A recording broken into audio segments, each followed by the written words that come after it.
जय जगत गुरु जय भारत। आप सभी भाई बहनों को मुझ पवन दास की तरफ से प्यार भरा नमस्कार, राम राम। भाई और बहनों, एक भजन आप सभी सुनते हैं कि दुनिया चले ना श्री राम के बिना और राम जी चले ना हनुमान के बिना। फिर बहुत सारे लोग ये सवाल भी खड़े कर देते हैं कि यदि ये दुनिया श्री रामचंद्र जी के बिना नहीं चल सकती, नहीं चल रही, तो फिर एक भारत देश को छोड़ के दुनिया के बाकी देश कैसे चल रहे हैं?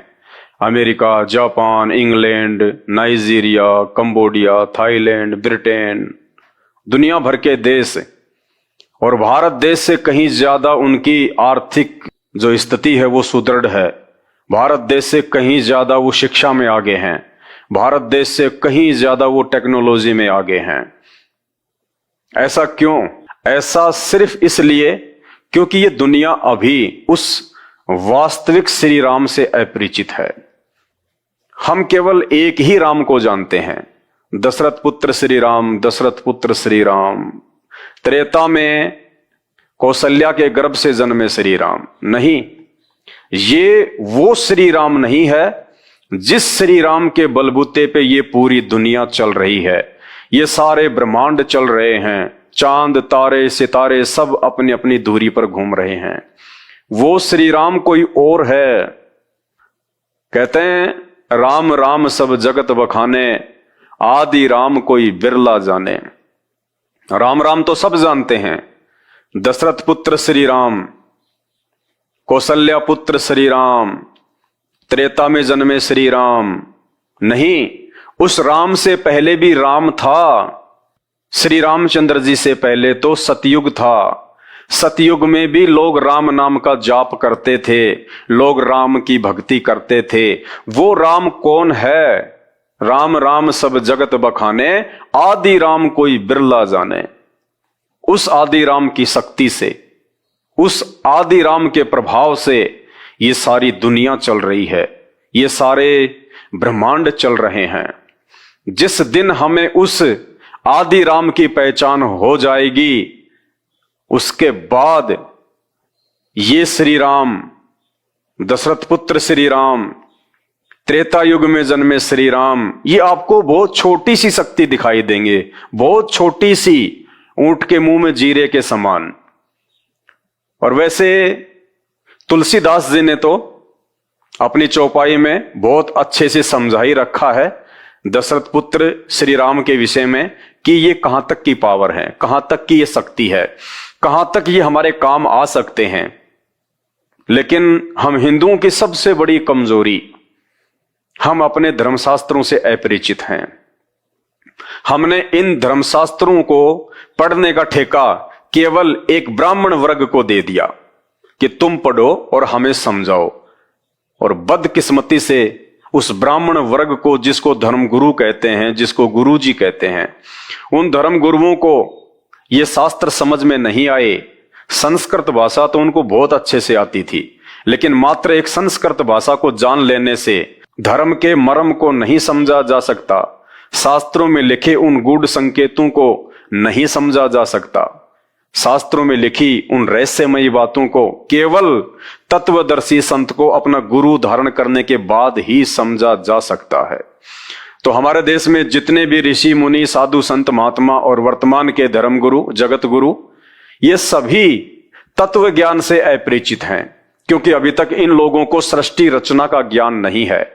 और जब तक हमें सृष्टि रचना का ज्ञान नहीं होगा, तब तक हम किसी भी धर्मशास्त्र को नहीं समझ सकते, चाहे हम कितना ही कोशिश करें, कितना ही हम प्रयत्न करें। और ये सृष्टि रचना आज केवल एक धर्मगुरु ने, एक जगत गुरु ने, एक तत्वदर्शी संत ने समझाई है, और उनका नाम है जगत गुरु तत्वदर्शी संत रामपाल जी भगवान। परमपिता परमात्मा, सारी सृष्टि के रचनहार, कुल मालिक, असंख्य ब्रह्मांडों के स्वामी, जगत गुरु, तीनों लोकों में प्रवेश करके सबका पालन पोषण करने वाले राजाधिराज, आत्माधार, नाथों के नाथ, देवों के देव महादेव, सर्वेश्वर महेश्वर, मृत्युंजय, अजरो अमर, आदि अनादि, सनातनी प्रभु, जगत पिता जगदीश्वर, 1008 की उपाधि के वास्तविक अधिकारी, अकाल मूर्त, शब्द स्वरूपी राम, वासुदेव, सर्वगतम ब्रह्म, परम पूज्य, प्रथम पूज्य, परम पुरुष, परम संत, परम दयालु, परम धनी, जगत का तारणहार, जगत का मुक्तिदाता, अल्लाहू अकबर, अल्लाह ताला, संत शिरोमणि सतगुरु रामपाल जी भगवान के चरण कमल में आप और हम सभी लाइव देख रहे भाई बहनों का अनंत कोटि दंडवत प्रणाम। जिस दिन हम उस तत्वदर्शी संत के सत्संग सुनना शुरू कर देंगे, संत रामपाल जी भगवान के यूट्यूब पे जाके तत्व ज्ञान युक्त सत्संग सुनना शुरू कर देंगे, उस दिन हमें भारत देश के नहीं दुनिया भर के जितने भी सदग्रंथ हैं चंद सेकंडों में समझ में आ जाएंगे कि ये सदग्रंथ कहना क्या चाहते हैं, इनमें क्या छुपा हुआ है। वो छुपी हुई वस्तु, वो सार, वो मूल ज्ञान आज तक हमारे धर्मगुरु सतयुग से लेके वर्तमान समय तक जो अपने आप को संस्कृत के प्रकांड ज्ञाता समझते थे, वो भी नहीं निकाल पाए। और जब वो खुद ही नहीं समझ पाए तो आप और हमें वो कहां से समझा देते। तो तुलसीदास जी ने बड़े ही प्यारे ढंग से अपनी एक चौपाई में दशरथ पुत्र श्री रामचंद्र जी की शक्ति और योग्यता के विषय में बहुत अच्छे से समझा रखा है। तो चलिए आज हम वीडियो की शुरुआत करते हैं उसी चौपाई से। तुलसीदास जी कहते हैं, एक राम दशरथ का बेटा, एक राम घट घट में लेटा, एक राम का जगत पसारा, और एक राम है सबसे न्यारा। यहां पे तुलसीदास जी ने 4 राम बताए हैं। 4 राम कौन कौन से? एक राम दशरथ का बेटा। एक राम तो वो है जो विष्णु के अवतार हैं, जो त्रेता युग में आए थे और ना जाने वो कितनी बार आ चुके हैं। उनका जन्म और मरण होता है, वे जन्म और मृत्यु में हैं। वे अविनाशी नहीं हैं, वे परमात्मा नहीं हैं, वे भगवान नहीं हैं, वे सारी सृष्टि को रचने वाले नहीं हैं।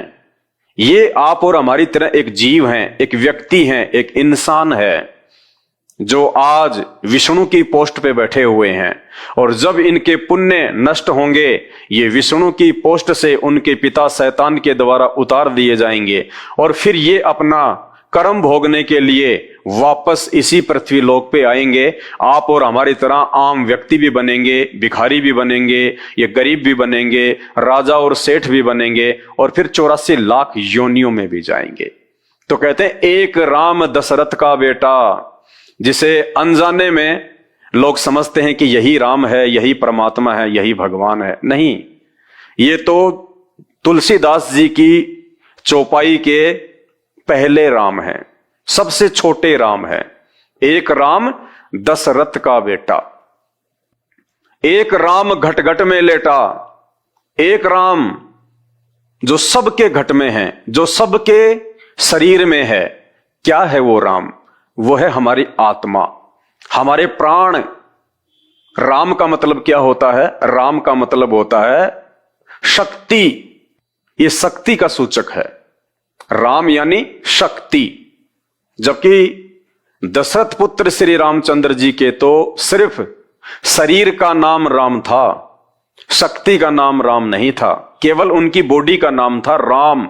राम शब्द केवल उनकी पहचान थी। राम कोई मंत्र नहीं है, राम कोई पूजा का जो है वो शब्द नहीं है। तो तुलसीदास जी ने जिस दूसरे राम का जिक्र किया है कि एक राम घट घट में लेटा, एक राम यानी वो प्राण, वो आत्मा राम जो हम सब के अंदर है। वो राजा दशरथ के अंदर भी थे वो राम सतयुग में भी थे, वो राम श्री रामचंद्र जी के अंदर भी थे, आत्मा रूप में, प्राण रूप में, जिनके बिना श्री रामचंद्र जी का भी जीवित रहना मुश्किल। और जिस दिन वो राम, वो प्राण, वो शक्ति, वो आत्मा इस शरीर से बाहर निकल जाती है, चाहे वो ब्रह्मा हो, चाहे विष्णु हो, चाहे शंकर जी हो, चाहे श्री कृष्ण हो, चाहे श्री राम हो, चाहे कोई जानवर हो, चाहे कोई इंसान हो, जिस दिन वो राम, वो शक्ति, वो प्राण, वो आत्मा उस प्राणी के शरीर से बाहर निकल जाती है, वो शरीर बेजान हो जाता है, वो मृत हो जाता है। तो 2 राम हो गए तुलसीदास जी के। एक राम दशरथ का बेटा जो आप और हमारी तरह एक इंसान, एक व्यक्ति। दूसरा राम, एक राम घट घट में लेटा। दूसरा राम हो गया आत्मा, प्राण जो सबके अंदर है। और एक राम का जगत पसारा। तीसरे प्रकार का राम कौन है? जिसका पूरे संसार में फैलाव है, जो हर जगह है। वो राम कौन है? एक राम का जगत पसारा।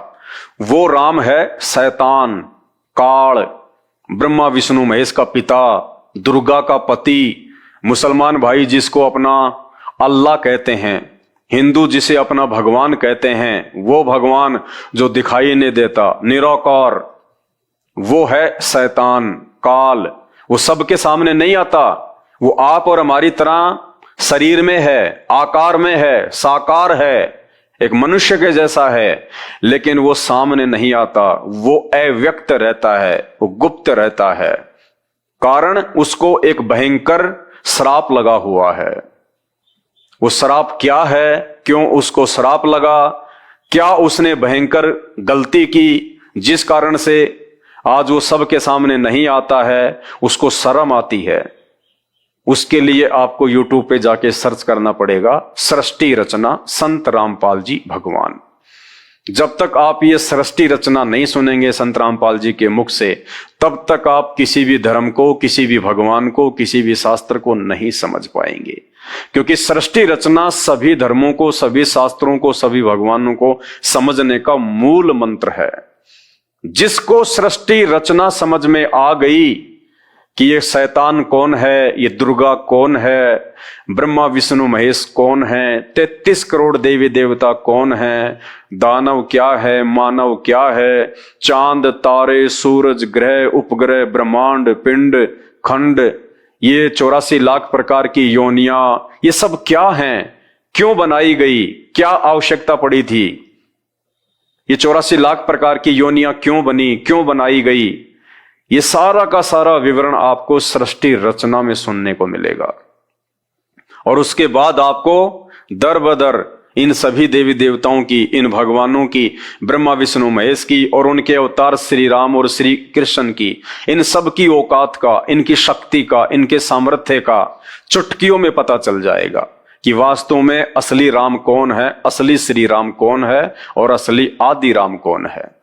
तो तीसरे प्रकार का राम जो तुलसीदास जी ने बताया कि एक राम का जगत पसारा, एक राम, ये शैतान, ये काल, जिसका तीनों लोकों में, 21 ब्रह्मांड में, यहां नीचे की सृष्टि में, क्योंकि इससे ऊपर तो और बहुत सारी रचना है, बहुत सारी जो है सृष्टि है, बहुत सारे लोक हैं, लेकिन इस काल भगवान ने, जिसको हम लोग निराकार कहते हैं, इसने उस परमपिता परमेश्वर आदि राम कबीर देव की भक्ति करके, तपस्या करके इसने 21 ब्रह्मांड प्राप्त किए हैं।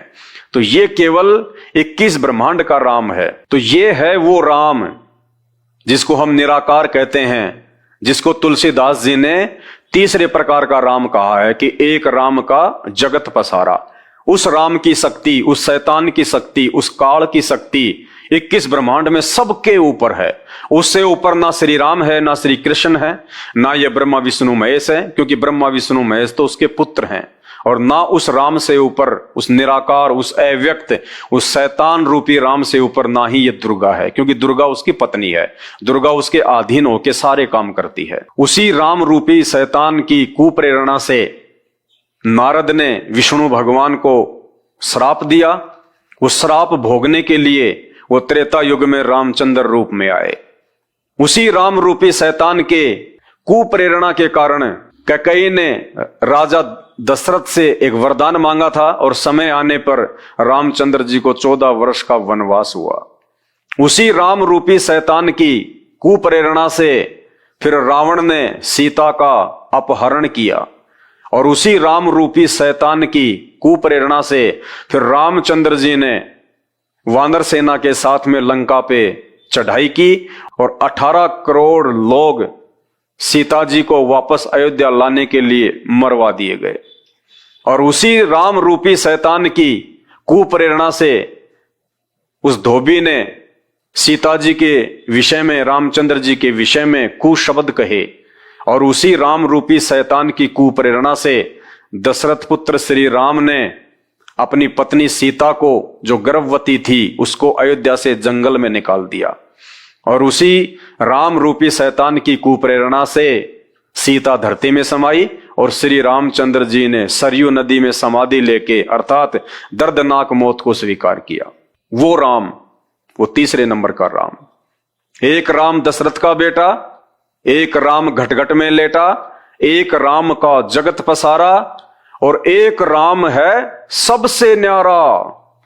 वो सबसे न्यारा जो राम है जिसका जिक्र यहां पे तुलसीदास जी ने किया है, उस राम के विषय में कहा जाता है कि दुनिया चले ना श्री राम के बिना। वो है वो श्री राम, असली राम, राम का भी राम, आदि राम। वो राम है जो पूरी दुनिया को संचालित करता है। वो राम है जिसने सृष्टि रची है। और जिस दशरथ पुत्र राम को हम अपनी अज्ञानता के चलते और इन धर्मशास्त्रों की संपूर्ण जानकारी ना हो पाने के चलते हम उन्हें भगवान मानते हैं, परमात्मा मानते हैं, सारी सृष्टि का पालन करने वाला मानते हैं, नहीं, ये श्री राम तो बहुत छोटी सी शक्ति है, बहुत छोटी सी। समुद्र के ऊपर जब पुल बनाया जा रहा था तो ये श्री राम, दशरथ पुत्र श्री राम तो समुद्र पे पुल भी नहीं बना सकते थे। और श्री राम ही नहीं, श्री राम तो चलो विष्णु जी के अंश अवतार थे, वो तो थोड़ी बहुत उनकी शक्ति लेके आए थे। स्वयं विष्णु, ब्रह्मा और शंकर ये तीनों मिलकर भी समुद्र पर पुल नहीं बना सकते थे। इनमें भी सामर्थ्य नहीं था, इनमें भी वो शक्ति नहीं थी कि ये तीनों मिलकर भी समुद्र पर पुल बना सकते। ये राम कहानी भी आपको संत रामपाल जी के सत्संगों से ही पता चलेगी।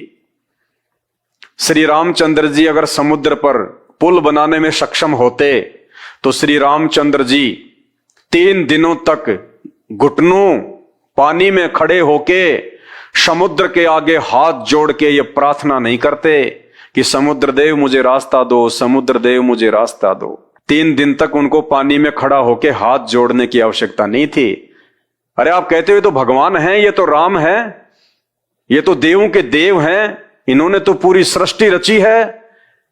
तो वो भगवान, वो देवों का देव, वो राम, वो महादेव एक समुद्र देवता के आगे हाथ क्यों जोड़ेगा?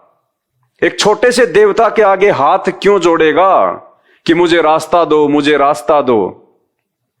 और वो उसकी सुन भी नहीं रहा। तो ये कहां से राम हो गए, कहां से भगवान हो गए, कहां से ये परमात्मा हो गए? अभी हमें राम, परमात्मा और भगवान की तो परिभाषा का भी नहीं पता है। और यही कारण है हिंदू धर्म का विश्व में तीसरे नंबर पे होने का, क्योंकि अभी तक हम उस आदि राम की पहचान नहीं कर पा रहे। हम तो नकली राम की भक्ति में लगे हुए हैं। आज आपको बताते हैं हमारे ही हिंदू धर्म के प्रमाणित शास्त्रों से कि वास्तव में आदि राम कौन है। और समुद्र के ऊपर पुल दशरथ पुत्र श्री रामचंद्र जी ने बनाया था, या हनुमान जी ने बनाया था, या किसी और ने बनाया था। यह हनुमान अंक है, गीता प्रेस गोरखपुर से यह प्रकाशित है और लगभग इसको 50 वर्ष हो चुके हैं। आपको इसी से दिखाते हैं। श्री हनुमान अंक है, गीता प्रेस गोरखपुर से यह प्रकाशित है और इसमें पेज नंबर 301 है। श्री हनुमान चरित सेतु निर्माण का यहां पे जिक्र किया गया है। सेतु निर्माण, और क्या कहा गया है? सर्वप्रथम भगवान श्री राम ने लंका में पहुंचने का मार्ग मांगने के लिए 3 दिनों तक समुद्र से प्रार्थना की। दशरथ पुत्र श्री रामचंद्र जी ने लंका पहुंचने के लिए 3 दिनों तक हाथ जोड़ के समुद्र से, एक देवता से, अपने नौकर से हाथ जोड़ के उन्होंने प्रार्थना की। अब यदि यही श्री राम, यही दशरथ पुत्र श्री राम यदि भगवान है, परमात्मा है, सारी सृष्टि का रचनहार है, सबसे ऊपर का भगवान है, इनसे बढ़ के और कोई परमात्मा नहीं है, तो भाई परमात्मा को किसी के आगे हाथ जोड़ने की आवश्यकता नहीं पड़ती है। जबकि यहां दशरथ पुत्र श्री राम मार्ग मांगने के लिए 3 दिनों तक समुद्र से प्रार्थना की, किंतु मूढ़ जल निधि पर विनय का कोई प्रभाव न पड़ते देखकर वे कुपित हो गए, क्रोधित हो गए 3 दिन के बाद में श्री राम। भाई ये भगवान के लक्षण नहीं है, साधुओं के लक्षण नहीं है, परमात्मा के लक्षण नहीं है। परमात्मा कभी भी कुपित नहीं होते, जब वो साधु रूप में आते हैं, जब वो संत रूप में आते हैं, जब वो दुनिया को एक शिक्षा देने के लिए आते हैं, वो परमात्मा कभी भी कुपित नहीं होता है, वो क्रोध में नहीं आता है, वो आंखें लाल नहीं करता है आप और हमारे जीवों की तरह। फिर क्या अंतर हुआ उस भगवान में और हम जैसे दो कोटि के जीवों में? हम भी तो बात बात के ऊपर यदि कोई हमारी बात नहीं मानता है, हम भी तो जो है आंखें लाल कर लेते हैं, हम गुस्से में आ जाते हैं। और यही काम हमारे भगवान ने किया। जब समुद्र ने रास्ता नहीं दिया तो आंखें लाल कर ली। ये भगवानों के लक्षण नहीं होते, भगवान के लक्षण कुछ और हैं। संत रामपाल जी के सत्संग सुनेंगे तब पता चलेगा। किंतु मूढ़ जल निधि पर विनय का कोई प्रभाव न पड़ते देखकर वे कुपित हो गए, क्रोधित हो गए। उनके विशाल नेत्रों में लालिमा छा गई, विशाल नेत्रों में लालिमा छा गई। सुनने में बड़ा प्यारा लगता है, लेकिन इसका जो मीनिंग है वो ये है कि उनकी आंखें जो है राक्षसों की तरह गुस्से से लाल हो गई, क्रोधित हो गए, मरने मारने को तैयार हो गए। ये स्वभाव भगवान का नहीं होता, ये गुण राम के नहीं होते, ये एक इंसान के होते हैं, एक जीव के होते हैं। और वो भी वो इंसान, वो जीव जिसको आध्यात्मिक ज्ञान नहीं होता है, जिसको तत्व ज्ञान नहीं होता है, वो आंखें लाल करता है, वो अपने आपे से बाहर हो जाता है। जबकि श्री राम को तो आप भगवान कहते हैं, परमात्मा कहते हैं, और इनकी भी आंखें लाल हो गई जब इनकी बात किसी ने नहीं मानी। तो इनमें और हमारे में कोई ज्यादा अंतर नहीं है। उनके विशाल नेत्रों में लालिमा छा गई और उन्होंने ब्रह्मदंड के समान भयंकर वाण को अभिमंत्रित करके अपने श्रेष्ठ धनुष पर चढ़ाकर खींचते हुए कहा, आज समस्त प्राणी रघुकुलोदव राम का पराक्रम देख लें। और क्या कहने लगे, मैं समुद्र को अभी सुखा देता हूं, फिर हमारे कोटि कोटि वीर वानर भालू पैदल ही इसे पार कर जाएंगे। मैं अपने बाण से अभी समुद्र को सुखा देता हूं, फिर हमारे जो वीर सैनिक हैं, भालू बंदर, ये लंका को चले जाएंगे, समुद्र पार कर लेंगे। श्री रामचंद्र जी को, दशरथ पुत्र राम को क्या इतना भी ज्ञान नहीं है कि समुद्र की जो गहराई है वो अथाह होती है? अगर वे अपने बाण से समुद्र का पानी भी सुखा देते तो पहली बात तो वो कितने जीवों की हत्या कर देते। अनगणित समुद्र में जो जीव हैं, जो पानी के ऊपर निर्भर रहते हैं, कितने जीवों की हत्या हो जाती, कितनी मछलियां जो है वो तड़प तड़प के मरेंगी। तो ये साधुओं के लक्षण होते हैं, ये भगवान के लक्षण होते हैं। अरे भगवान जीवन दान देता है या किसी का जीवन लेता है अपने स्वार्थ के लिए, क्योंकि इनका स्वार्थ था समुद्र पे वो पुल बनाना, लंका में जाना, श्री राम का स्वार्थ था। और स्वार्थ क्या था? अपनी पत्नी को वापस लेके आना। तो एक आत्मा के लिए, एक अपनी औरत के लिए समुद्र में लाखों करोड़ों अरबों जीवों की वो हत्या करने पे आतुर हो गए। ये भगवान के लक्षण होते हैं, ये परमात्मा के लक्षण होते हैं? नहीं। और वैसे भी उसके बाद समुद्र में इतना गहरा खड्डा हो जाता, उनकी सेना फिर भी लंका में नहीं जा सकती थी। तो उनको इतनी भी कॉमन सेंस नहीं थी कि अगर पानी सुखा भी दिया तो समुद्र की गहराई का तो और छोर है ही नहीं, फिर कहां से सेना चली जाती? बताइए, देखते जाइए आगे। अचिंत्य शक्ति संपन्न महाभाव श्री राम के धनुष की प्रतंचा खींचते ही पृथ्वी कांपने लगी, पर्वत डगमगाने लगे और सूर्य देव की उपस्थिति में ही आकाश तथा दसों दिशाओं में अंधकार फैल गया। अंतरिक्ष से कर्कश ध्वनि के साथ वज्रपात होने लगे, समुद्र क्षुब्ध हो उठा और वह भय के कारण मर्यादा त्याग कर अपने तट से 1 योजन आगे बढ़ गया। मत्स्य और मकर आदि जल जंतु व्याकुल हो गए।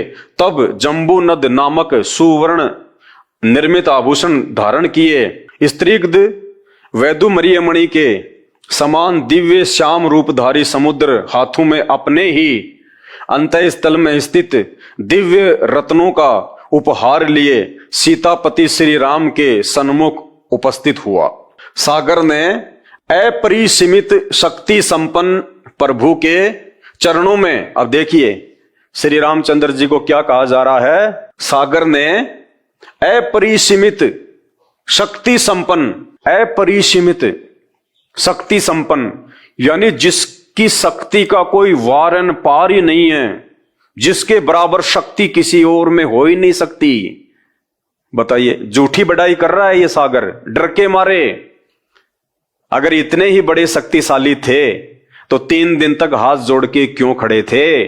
अपनी शक्ति का इस्तेमाल करते और समुद्र पर अपने बाणों से पुलिया बना देते, पूरी सेना को पार कर देते। या फिर जैसे मेघनाथ रावण का पुत्र अपनी लाखों करोड़ों की सेना को अपनी सिद्धि शक्ति से, अपनी शक्ति से आकाश में उड़ा के, और जिसने देवराज इंद्र के ऊपर धावा बोल दिया था और इंद्र को हरा दिया। इंद्र वहां से भागकर जंगलों में छुप गया और उसके बाद में बड़ी मुश्किल से इंद्र ने अपनी बेटी सुलोचना की शादी रावण के पुत्र मेघनाथ से की, फिर अपना पीछा छुड़वाया। तो भैया श्री रामचंद्र जी से ज्यादा शक्ति, ज्यादा पावर तो रावण के पुत्र मेघनाथ में था, इंद्रजीत में था। उसने अपनी शक्ति से अपनी सेना को उड़ा के आकाश में ले गया, इंद्रलोक में ले गया। जबकि यहां तो भाई साहब खाली एक पुड़िया ही पार करना था, आकाश में भी नहीं जाना था। 100-150 किलोमीटर की बात थी। तो श्री रामचंद्र जी तो रावण के पुत्र मेघनाथ के जितने भी शक्तिशाली नहीं थे, उनमें तो इतनी भी शक्ति नहीं थी। मेघनाथ तो इंद्रलोक में अपनी सेना ले गया उड़ा के, और श्री रामचंद्र जी ये दशरथ पुत्र एक समुद्र को भी पार नहीं करवा पाए अपनी सेना को अपनी शक्ति से। तो ये अपरिसीमित शक्ति के धनी नहीं थे। इनकी शक्ति जो है वो सीमित थी, एक लिमिट थी। जैसे एक तो 0 वाट के बल्ब होता है और एक होता है 100 वाट का बल्ब और एक होता है मरकरी। तो ये 0 वाट के बल्ब की तरह थे। इनमें वो शक्ति नहीं थी जो शक्ति वास्तव में उस परमात्मा में होती है, भगवान में होती है। सागर ने अपरिसीमित शक्ति संपन्न प्रभु के चरणों में अनुपम उपहार रखकर उन्हें साष्टांग प्रणाम किया। अब सागर तो दंडवत करेगा ही, वो तो महिमा गाएगा ही, क्योंकि श्री रामचंद्र जी ने आंखें लाल करके बाण जो तैयार कर रखा था, तो डर के मारे तो भाई साहब ये कहावत है कि मुसीबत में तो गधे को भी बाप बनाया जाता है। तो ऐसे ही इस सागर ने श्री रामचंद्र जी के आगे हाथ जोड़े, आपकी शक्ति अपरंपार है, उसके लिए रतन आभूषण हीरे मोती उपहार लेके आया उनको शांत करने के लिए। फिर उसने अत्यंत विनय पूर्वक स्तुति करते हुए कहा, प्रभु सृष्टि रचना के समय आपने ही मुझे जड़ बनाया था, अतएव मेरी जड़ता पर दृष्टि न डालकर कृपा पूर्वक मुझे अक्षमा प्रदान करें। अब वो समुद्र क्या कह रहा है कि हे प्रभु, हे भगवान, जब आपने सृष्टि बनाई ना तब आपने मुझे जड़ बनाया था। जड़ का मतलब जो हिल नहीं सकता, जो चल नहीं सकता, जो किसी की बातें सुन नहीं सकता। जैसे हम लोग मूर्ति पूजा करते हैं, मूर्ति पूजा को कहते हैं जड़ पूजा। यानी वो मूर्ति ना चल सकती, ना बोल सकती, ना सुन सकती, ना देख सकती, ना आशीर्वाद दे सकती, उसको कहते हैं जड़। तो समुद्र कह रहा है कि प्रभु आपने मुझे जो है वो जड़ बनाया था, इसमें मेरी कोई गलती नहीं है। तो क्या श्री राम को नहीं पता था इस बात का? वो समुद्र श्री राम को याद दिला रहा है कि जब आपने सृष्टि बनाई थी तब आपने मुझे जो है वो जड़ बनाया था, इसलिए आप मेरे ऊपर गुस्सा ना करें। तो बताओ, भगवान खुद ही भूल गया उसको बना के कि मैंने इसको चेतन बनाया था या मैंने इसको जो है वो जड़ बनाया था। और अगर समुद्र को भगवान ने यदि जड़ बनाया था तो बाण दिखाते ही वो जड़ में चेतना कैसे आ गई? फिर कैसे बाहर निकल के आ गया वो जड़? जब उसको लगा कि ये भी ठोकेगा तेरे को, तब उसमें चेतना आ गई। देखते जाइए आगे। फिर क्या बताया उनको समुद्र ने? आपकी सेना में समस्त शिल्प कला में निपुण नल और नील 2 वानर बंधु हैं। ऋषियों के आशीर्वाद से इनके स्पर्श कर लेने से बड़े बड़े पर्वत भी आपके प्रताप से जल में तैरने लगेंगे। ये सुंदर और सुदृढ़ पुल का निर्माण करने में पूर्ण समर्थ हैं। समुद्र ने क्या सलाह दी कि भगवान आप ऐसा कीजिए, आपकी सेना में 2 वानर बंधु हैं, नल और नील, और एक ऋषि ने उनको आशीर्वाद दिया हुआ है कि वो अगर पहाड़ को भी हाथ लगा देंगे ना, और उस पहाड़ को भी यदि आप इसमें जल में डालोगे तो वो डूबेगा नहीं, वो तैरेगा। उनको आशीर्वाद मिला हुआ है, आप उनसे अपना काम निकलवा लीजिएगा। अब भाई और बहनों, वो दो वानर नल और नील कौन थे, इस बात का पता आपको उस समय लगेगा जब आप संत रामपाल जी के सत्संग सुनना शुरू करेंगे। और इस पुल का निर्माण नल और नील के द्वारा भी नहीं हुआ था। ना ही तो श्री रामचंद्र जी समुद्र पे वो पुलिया बना सकते थे। अगर वो बना सकते तो 3 दिन तक उनको समुद्र के आगे हाथ जोड़ के खड़ा होने की जरूरत नहीं थी। अगर उनमें वो शक्ति थी तो उसी समय वो अपनी शक्ति से पुलिया बना के अपनी सेना को पार ले जाते। ना ही वो पुल श्री हनुमान जी के द्वारा उन पत्थरों पे राम राम लिखने से बने। बहुत सारे भाई लोग कह देते हैं कि हनुमान जी ने उन पत्थरों पे राम राम लिख दिया था और राम नाम के प्रभाव से वो पानी में जो है वो तैरने लगे। नहीं, अगर हनुमान जी के राम राम लिख देने से अगर वो पत्थर पानी पे तैरने लगते तो रामचंद्र जी जब 3 दिन तक हाथ जोड़ के खड़े हुए थे उस समय हनुमान जी क्यों नहीं आए? वो तो उनके पास में रहते थे, उनके बेहद नजदीक थे। वो कह देते कि भगवान आप क्यों हाथ जोड़ रहे हो, आपके हनुमान में वो पावर है, जिस पत्थर पे राम लिख दूंगा वो पानी में तैरने लगेगा। नहीं, श्री हनुमान जी के राम राम लिखने से भी वो पत्थर पानी में नहीं तैरे थे, और ना ही नल और नील के द्वारा हाथ लगाने से वो पत्थर उस पानी में तैरे थे। नल और नील को आशीर्वाद था, ये बात बिल्कुल सही है, लेकिन नल और नील ने भी उस दिन उस शक्ति का प्रयोग अपने गुरुदेव को याद किए बिना ही कर डाला, ये सोचकर कि यदि आज हमने सबके सामने अपने गुरुजी को याद किया तो हमारी महिमा जो है डाउन हो जाएगी। लोग ये कहेंगे कि ये शक्ति नल और नील की नहीं है, ये तो इनको इनके गुरुजी ने दी है, ये तो किसी और के द्वारा दी गई है। तो नल और नील ने सोचा कि आज हमारी महिमा जो है वो कम हो जाएगी, तो उन्होंने बिना अपने गुरुदेव को याद किए उस शक्ति का प्रयोग करना चाहा, लेकिन वो पत्थर पानी में डूबने लगे, पानी में डूबने लगे, पानी में डूबने लगे। उसी समय श्री रामचंद्र जी ने समुद्र की तरफ देखा तो समुद्र ने कहा, रे नल और नील नालायको, आज तुमने अपने गुरुजी को याद क्यों नहीं किया? क्योंकि नल और नील ये चाहते थे कि आज देखो ये श्री राम भी फेल हो गया, ये हनुमान जी भी फेल हो गए, जामवंत भी फेल हो गए, सुग्रीव भी फेल हो गए, हनुमान जी भी फेल हो गए। आज समुद्र पे कोई भी जो है ये पुल नहीं बना पा रहा, और आज हमें याद किया गया है, आज हमारी महिमा हो जाएगी, दुनिया हमारा नाम लेगी। इसलिए नल और नील ने अपने गुरुजी को याद ना करके और अपने गुरुजी के द्वारा दी गई उस पावर का उपयोग किया। तो जैसे ही उन्होंने उस पावर का उपयोग किया तो परमात्मा का विधान है, वो शक्ति उनके हाथों में नहीं रही, और उसी समय वो पत्थर उनके हाथ से पानी में डूबने लगे।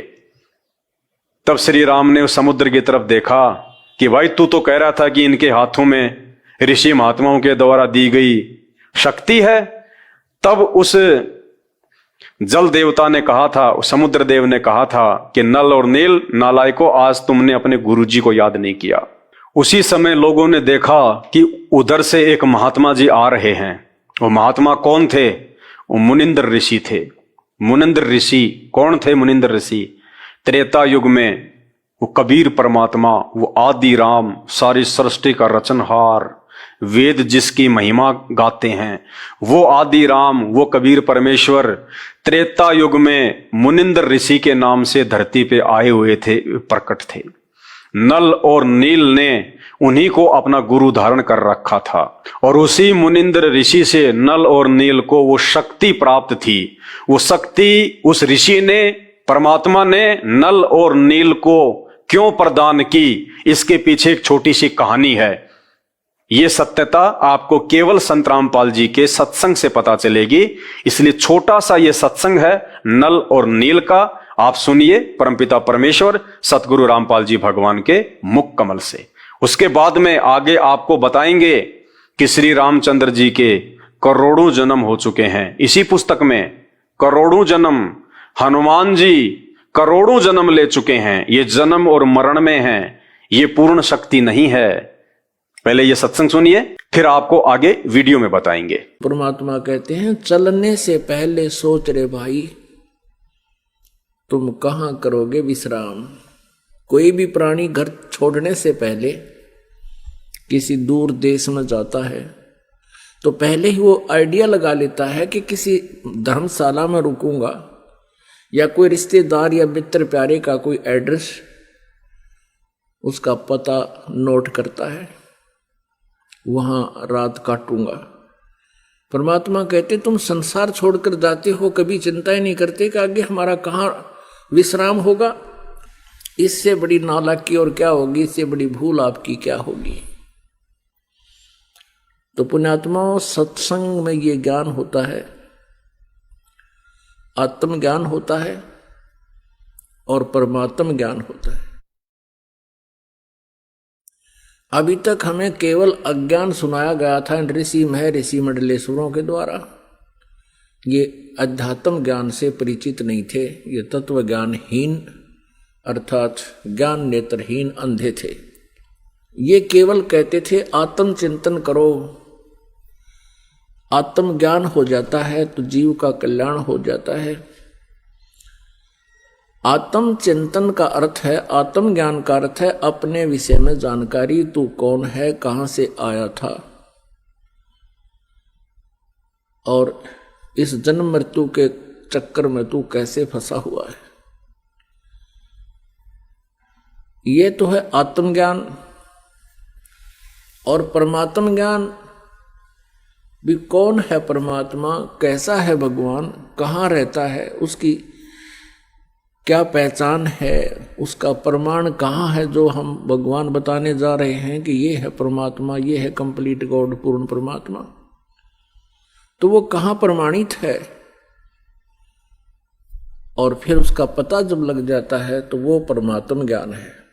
तो आज सत्संग सुबह चल रहा था, आपने सत्संग में सुना कि परमात्मा को पहचानने के लिए उसके कुछ लक्षण होते हैं।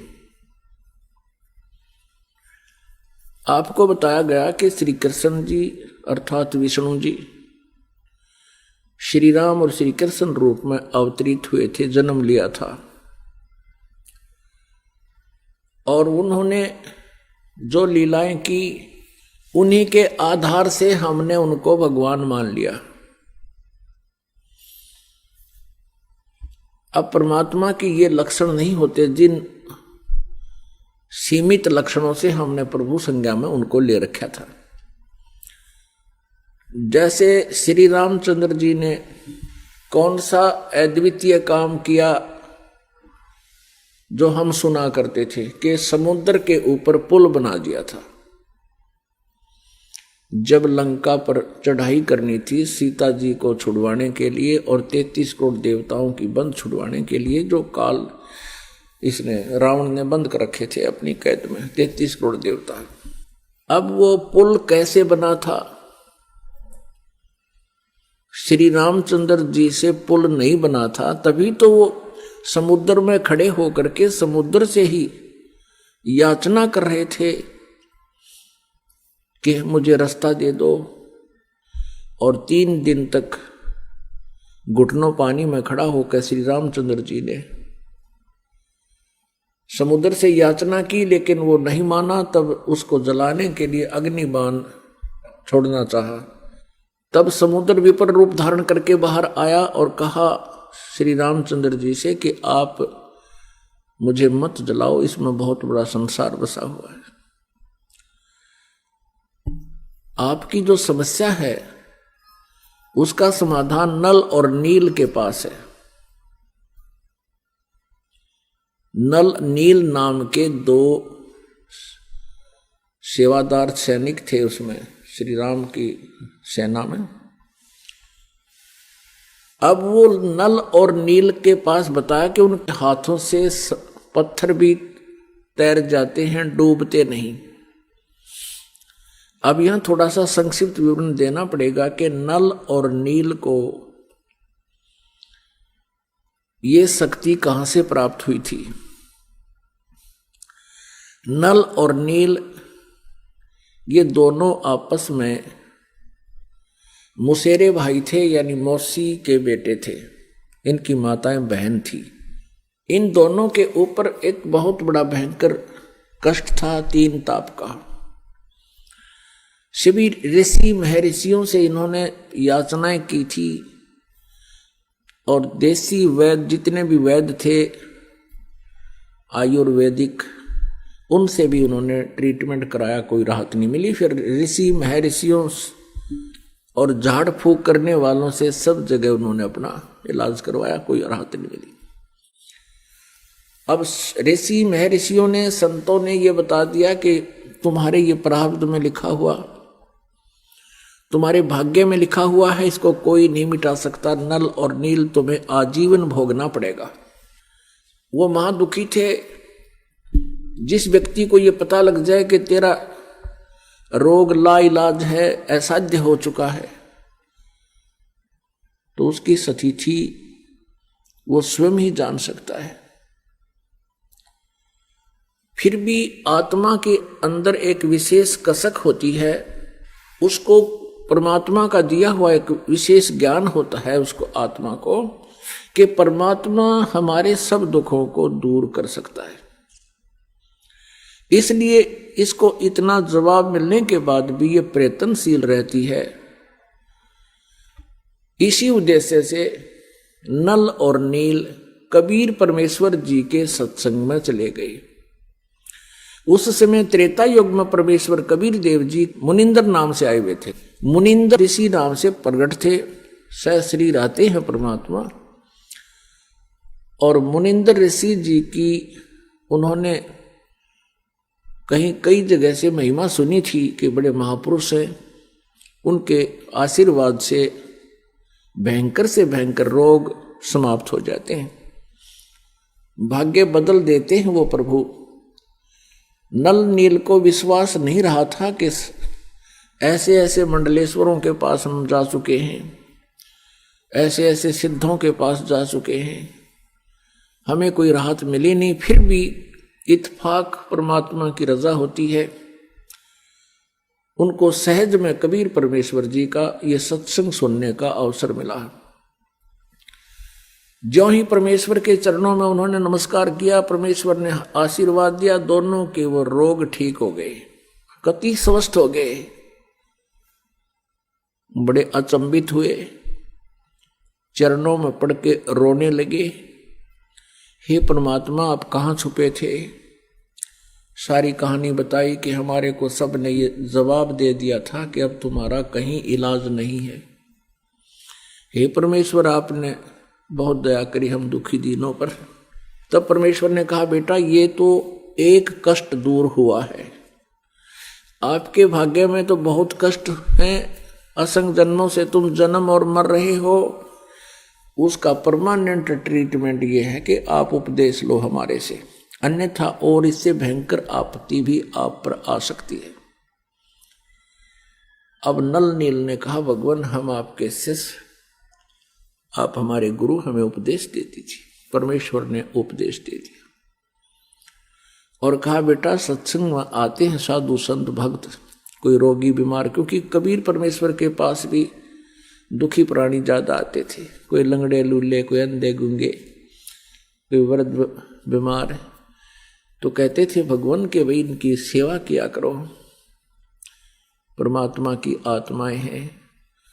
तो नल और नील वृद्धों के, बीमारों के बर्तन कपड़े साफ करने के लिए सत्संग के दौरान, सत्संग के दिनों में जब वो वहाँ आकर भंडारा होता था वहीं रुकते थे, दरिया के किनारे सत्संग हुआ करते थे। तो वो क्या करते थे, उनके बर्तन कपड़े ले जाते। पहले साबुन वगैरह होते नहीं थे, पहले कपड़े को बहुत देर तक जल में गीला करना पड़ता था और बर्तनों को भी ऐसे ही पहले पानी में भिगो दिया करते थे। तो दरिया के किनारे उन कपड़ों को वो दोनों कुछ पत्थर के नीचे दाब देते थे और जल में भिगो देते थे। ऐसे ही बर्तनों को पानी में डबो करके रख देते थे। वो सत्संग में सुने हुए चर्चाओं पर विचार करते थे, परमात्मा के द्वारा दिए गए वचनों पर विचार करते थे और फिर अपनी सतिथि पर भी वो प्रतिदिन जो है चिंतन करते थे। हमारी क्या बुरा हाल था, हमारा कोई जीवन नहीं था, नल नील आपस में बतलाते थे। परमात्मा आए हैं, जनता पता नहीं कब समझेगी, कहते हैं कोई मानता नहीं है। इस तरह की चर्चा वो किया करते थे। इतने में क्या होता कि कुछ तो कपड़े बह जाते पानी में जो वहां भिगो रखे थे, कोई बर्तन बह जाता था, उनको पता नहीं चलता। वो जितने भी शेष बचे होते उनको धो मांज कर लाकर रख देते। किसी का कपड़ा नहीं, किसी का गिलास नहीं, किसी की थाली नहीं, क्योंकि सब अपने अपने बर्तन साथ लेकर जाते थे। तो वो कहने लगे, भाई हमारे बर्तन इतने लेकर गए थे, तुम वापस कम लाए हो, अब हम गरीब, हम कहाँ जाएं। कोई कहता हमारे वस्त्र ऐसे थे, आप वापस पूरे नहीं लाए हो। अब वो ये कहते कि हम तो जितने ले गए थे उतने ही लाए हैं। नल नील ये कहते थे कि जितने हम लेकर गए थे हम तो सभी ले आए, वहां कोई नहीं रहा है। जो जल में बह जाते थे उनका ज्ञान नहीं होता था। तो भक्तजन कहने लगे, भैया आप हमारी सेवा मत करो, हम तो परेशान हो गए। अब हफ्ता 5-4 दिन रुकने हैं, अब कहाँ से कपड़े लाएं, कहाँ से बर्तन लाएं हम। लेकिन वो हाथ जोड़कर कहते थे कि अब के हम बहुत सावधान होंगे, आप गुरुदेव को ना बताना, नहीं तो हमारी सेवा छीन ली जाएगी। और उनको ये डर था कि कहीं परमात्मा हमसे रुष्ट हो जाए और सेवा छीन ले तो हम कहीं फिर से उसी प्रकार कष्ट ना आ जाए हमारे पर, उसी तरह दुखी ना हो जाए। तो उन्होंने कुछ दिन फिर नहीं उनको बताया, तो फिर भी वो दुखी होकर आखिर में परमात्मा से उन्होंने अर्ज करनी ही पड़ी। परमेश्वर मुनिंदर जी के सामने कहा कि गुरुवर, ये नल नील की इरादा तो है अच्छा कि ये सेवा करें, लेकिन भगवान ये हमारे वस्त्र ले जाते हैं। वहाँ देखने वालों ने बताया कि ये वहाँ बैठ कर के परमात्मा की चर्चा करने लग जाते हैं, कपड़े और बर्तन दरिया में बह जाते हैं। हमारी इतनी अर्ज है, इनसे प्रार्थना, इनसे आदेश दे दो, ये हमारे वस्त्र और कपड़े ना ले जाओ, हम अपने आप कर लेंगे जैसा हमसे बनेगा। इनका इरादा गलत नहीं प्रभु, ये ध्यान मस्त हो जाते हैं, आपके वचनों को सुन सुनकर गदगद होते हैं, कभी रोते हैं, कभी हंसते हैं। जब नल और नील को ये पता चला कि आज तुम्हारी शिकायत हो गई है और गुरुदेव कहीं तुम्हारी सेवा ना छीन ले और नाराज ना हो जाए, हाथ जोड़कर खड़े हो गए। कहने लगे, प्रभु अवश्य हमसे भूल बनी होगी, लेकिन हमारा इरादा ठीक है प्रभु, हम चाहते हैं सेवा करें। और परमात्मा के चरणों में गिरकर रोने लगे कि हमारी सेवा ना छीनना परमेश्वर, हम बहुत ध्यान देंगे। वो शिकायत करता कहते, भगवान ये प्रत्येक बार ऐसा ही बोलते हैं और ये वहां जाकर के भूल जाते हैं, भगवान की चर्चा में ये ज्यादा ही मस्त हो जाते हैं, इनके बस की बात नहीं। तब परमात्मा ने देखा और कहा कि बेटा तुम्हारी सेवा नहीं छीनते, खूब सेवा करो। आशीर्वाद दे दिया कि आज आपके हाथ से जल के अंदर कोई भी वस्तु नहीं डूबेगी, पत्थर भी क्यों ना हो। उस आशीर्वाद से, उसके बाद परमात्मा के आशीर्वाद से नल और नील के हाथों से छोड़ा गया पत्थर भी जल पर एज इट इज रुक जाता था, चाहे उसके ऊपर कोई खड़ा हो जाए। और तो कहना ही क्या, कपड़े थाली वह एज इट इज वहीं रहते थे जब तक वो स्वयं उठा नहीं लेते। तो उनकी समस्या हल हुई। इस चीज का पता था इस समुद्र देव को उसने आकर रामचंद्र जी से कहा कि आपकी सेना में नल और नील नाम के दो संत हैं, भक्त हैं, और उनके हाथों में ऐसी शक्ति है कि उनके द्वारा छोड़ा गया पत्थर मेरे ऊपर एज इट इज रुक जाएगा। अब नल और नील को बुलाया गया। अपन आत्माओं, ये जीव मार खाता है भक्ति के इस मार्ग में। काम, क्रोध, मोह, लोभ, अहंकार, ये विष का काम करते हैं। उसमें नल और नील की जो महिमा होनी थी, उसको देखकर नल और नील बड़े प्रसन्न हो गए, फूले नहीं समाये कि हमारे को भगवान श्री रामचंद्र जी ने पुकारा है। और कहा रामचंद्र जी ने कि भी क्या तुम्हारे हाथों से पत्थर तैर जाते हैं? दोनों ने कहा हाँ जी। कहा भी ठीक है, हमें एक एक्सपेरिमेंट करके दिखाओ, ट्राई करो। उन्होंने उठाया, पत्थर जल पे रखा, वो डूब गया। नल ने रखा वो भी डूब गया, नील ने रखा वो भी डूब गया। अब समुद्र की तरफ श्री रामचंद्र जी ने देखा, शायद वो कहना चाह रहे हों कि समुद्र तो झूठ बोल रहा है, इनके हाथों में कोई शक्ति नहीं। अब समुद्र ने कहा कि भगवान, इनके हाथों में शक्ति थी, लेकिन आज इन्होंने अवश्य कोई त्रुटि की है। तब समुद्र ने कहा कि नल नील, आज तुमने क्या गलती कर दी? दोनों ही वो बहुत अचंभित थे कि आज क्या हो गया हमें। फिर उनको याद आया कि आज हमने अपने गुरुदेव को याद नहीं किया। अब यहां मार खाता ये प्राणी, उन्होंने ये सोच लिया कि यदि हम अपने गुरुदेव से अर्ज करेंगे तो रामचंद्र जी और ये सेनानियों सोचेंगी इनके पास शक्ति नहीं, ये कहीं और से मांग कर लाए। इस अभिमानवश उन्होंने अपने मालिक को याद नहीं किया, परमेश्वर को, और अपनी प्रभुता दिखानी चाहिए। वो उनके हाथों से वो पावर गई। अब समस्या ज्यों की तो तब नल और नील ने परमात्मा को याद किया, मुनिंदर जी को याद किया। गुरुदेव अक्षमा करो, हमसे कोई भूल बनी है, अक्षमा करो, हमसे कोई भूल बनी है। और श्री रामचंद्र जी पर तो दुख का पहाड़ टूटा हुआ था, उसने भी अर्ज की परम पिता से, परमेश्वर से। हम सभी आत्माएं उसी परमेश्वर की हैं।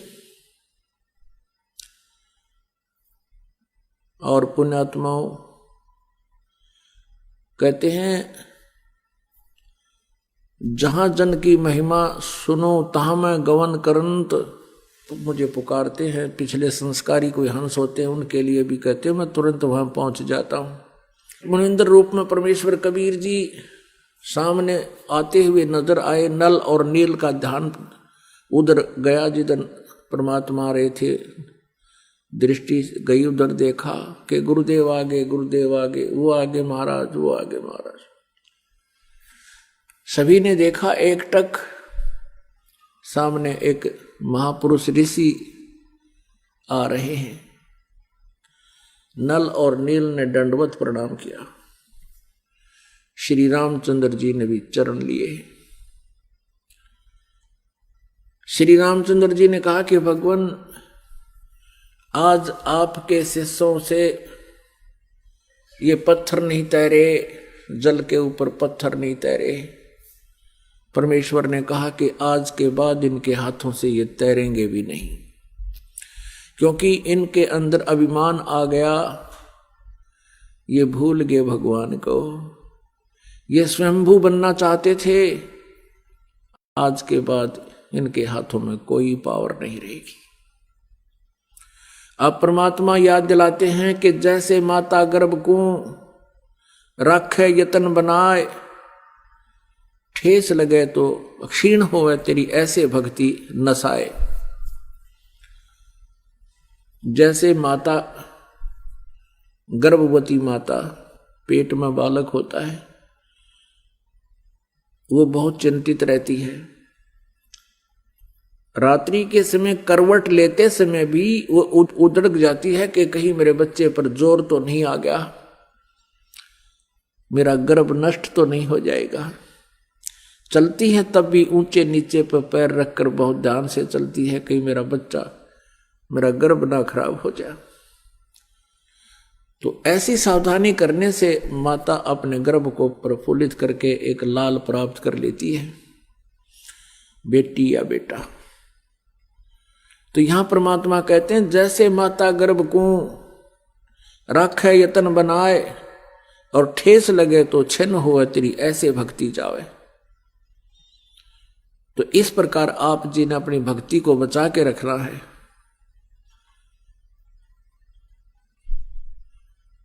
काम, क्रोध, मोह, लोभ, अहंकार ये इसके शत्रु हैं। परमात्मा की मर्यादा से हट जाना तो भी हम भक्ति नष्ट कर देते हैं।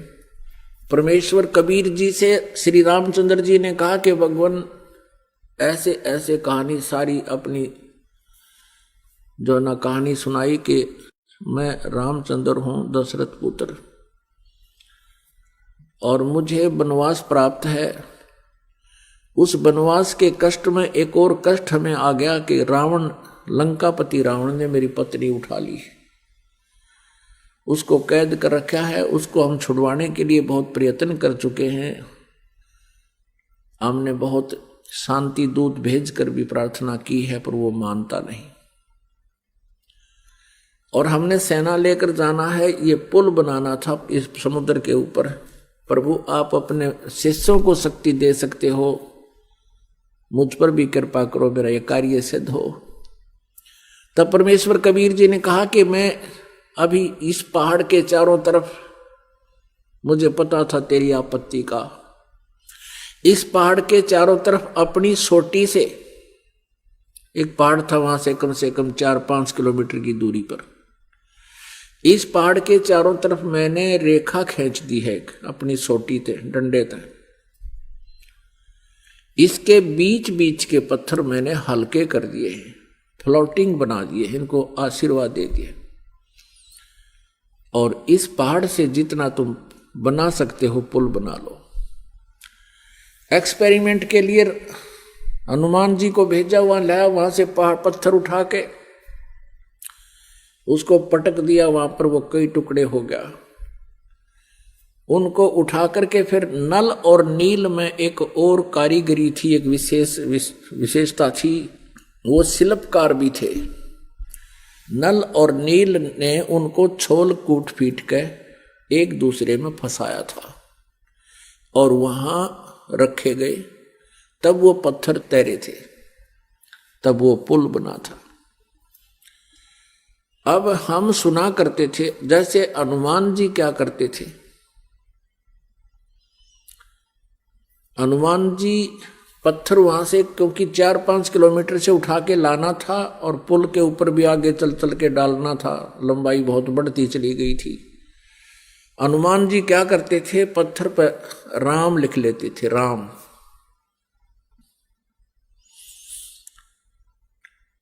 और स्वयं भी अपना मंत्र जाप करते हुए चल पड़ते थे। अपने आत्मा हनुमान जी श्री रामचंद्र जी को एज ए राम नहीं पूजा करते थे, क्योंकि जिस समय सुग्रीव को हनुमान जी मिले थे, उस समय वो पहले ही राम राम जप रहा था। तो वो उनका एक नित्य नियम था। कबीर साहब कहते हैं, आप राम कहे ओरा राम कवावे, और जिस मुख राम ना उचरे ता मुख फेर कवावे। जैसे हम बोलते हैं सत साहिब, तो सामने वाला भी कहेगा सत साहिब। सत साहिब का अर्थ होता है अविनाशी परमात्मा। राम कहो साहिब कहो। अब पहले राम राम बोलते थे तो सामने वाला भी राम राम बोलता था। जैसे कोई कहता था चाचा राम राम, तो वो 2-3-4 बार बोल जाता राम राम राम राम राम राम भाई राम राम। तो ऐसे इस उद्देश्य से हनुमान जी लिख लेते थे राम,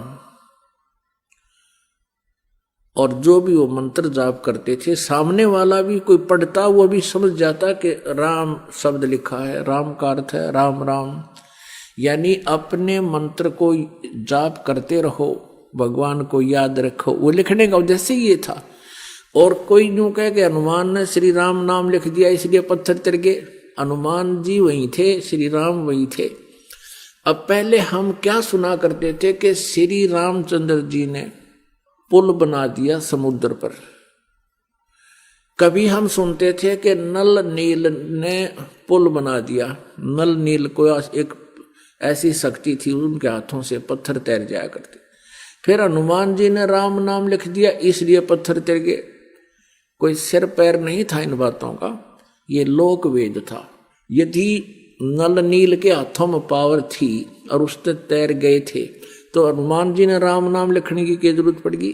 फिर श्री रामचंद्र जी का क्या सहयोग रहा उसमें, पुल के बनाने में कौन सा आशीर्वाद रह गया उनका, जब वो तो आप याचना कर रहे थे समुद्र से। तो पुण्य आत्माओं कहते हैं जगत का पेखना पेख्या धनी का नाम ना लेखा। जगत का पेखना पेख्या धनी का नाम न लेखा। कि धनी माने उस समर्थ भगवान का तो कितना जिक्र भी नहीं। जगत का पेखना पेख्या के उसने न्यू कर दिया। हनुमान ने राम नाम लिख दिया, पत्थर तिर गए।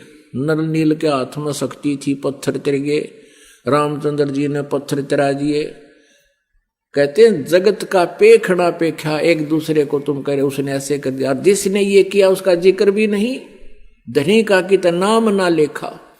तो भाई और बहनों, आपने सुनी ये कथा नल और नील की तथा समुद्र के ऊपर पुल बनाने के विषय में संपूर्ण कहानी परम पूज्य सतगुरु रामपाल जी भगवान के मुख कमल से।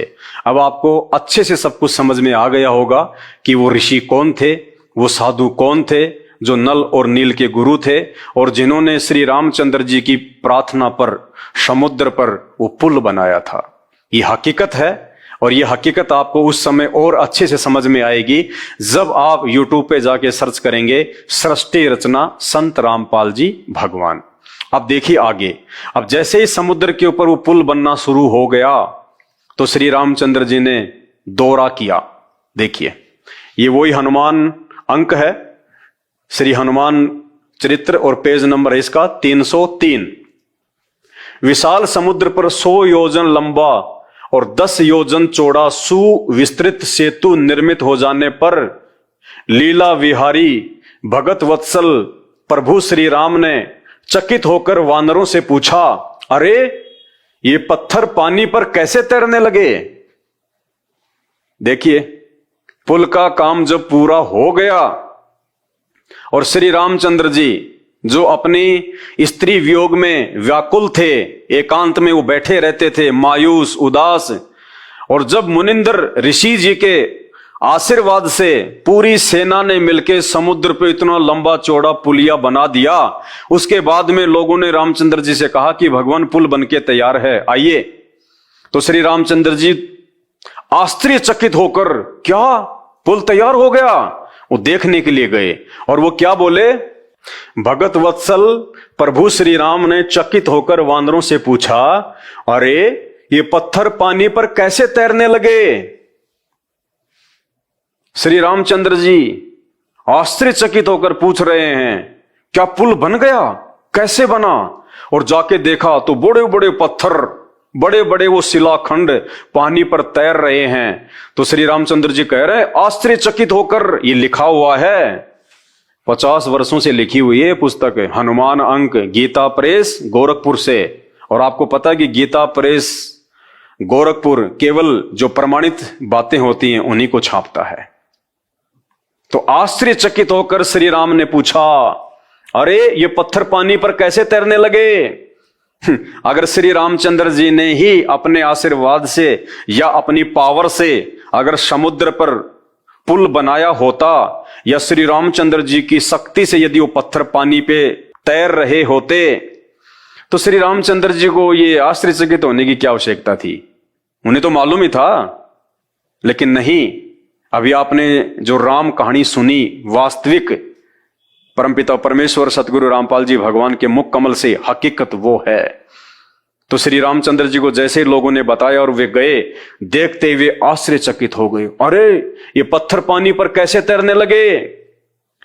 वानरों ने अत्यंत विनय पूर्वक उत्तर दिया, प्रभु आपके राम नाम की महिमा है, उसी के प्रताप से पर्वत और बड़े बड़े शिलाखंड समुद्र पर तैर रहे हैं।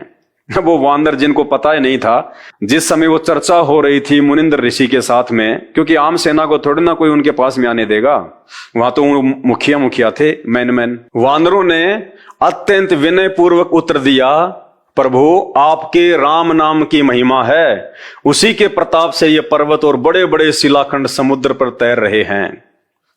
कौतूहलवश आश्चर्यचकित होके श्री रघुनंदन ने छोटे छोटे 2-3 पत्थर उठाकर समुद्र के जल पर रखे, पर वे सब के सब डूबकर नीचे चले गए। तब श्री रामचंद्र जी ने क्या किया, जब लोगों ने यह कहा कि प्रभु ये तो आपके राम नाम की महिमा से ये पत्थर पानी पे तैर रहे हैं, तो श्री रामचंद्र जी ने आश्चर्यचकित होकर, क्या वास्तव में मेरे नाम की महिमा से ये तैर रहे हैं? क्योंकि रामचंद्र जी का तो कोई रोल था ही नहीं वो समुद्र बनाने में, और ना उनके अंदर वो पावर थी, वो शक्ति थी कि वो अपने राम नाम से, अपनी शक्ति से, अपने प्रभाव से वो समुद्र के ऊपर पहाड़ जैसे मोटे मोटे पत्थरों को जो है वो तैरा सकें। तो रामचंद्र जी ने जब सुना वानरों के मुख से, तो रामचंद्र जी को बड़ा आश्चर्य हुआ, और रामचंद्र जी ने एग्जाम्पल के लिए, ये देखने के लिए क्या वास्तव में मेरी शक्ति से ही ये पत्थर पानी पे तैर रहे हैं, उन्होंने 2 छोटे छोटे पत्थर के टुकड़े समुद्र में डाले, और डालते ही वो अंदर चले गए, डूब गए।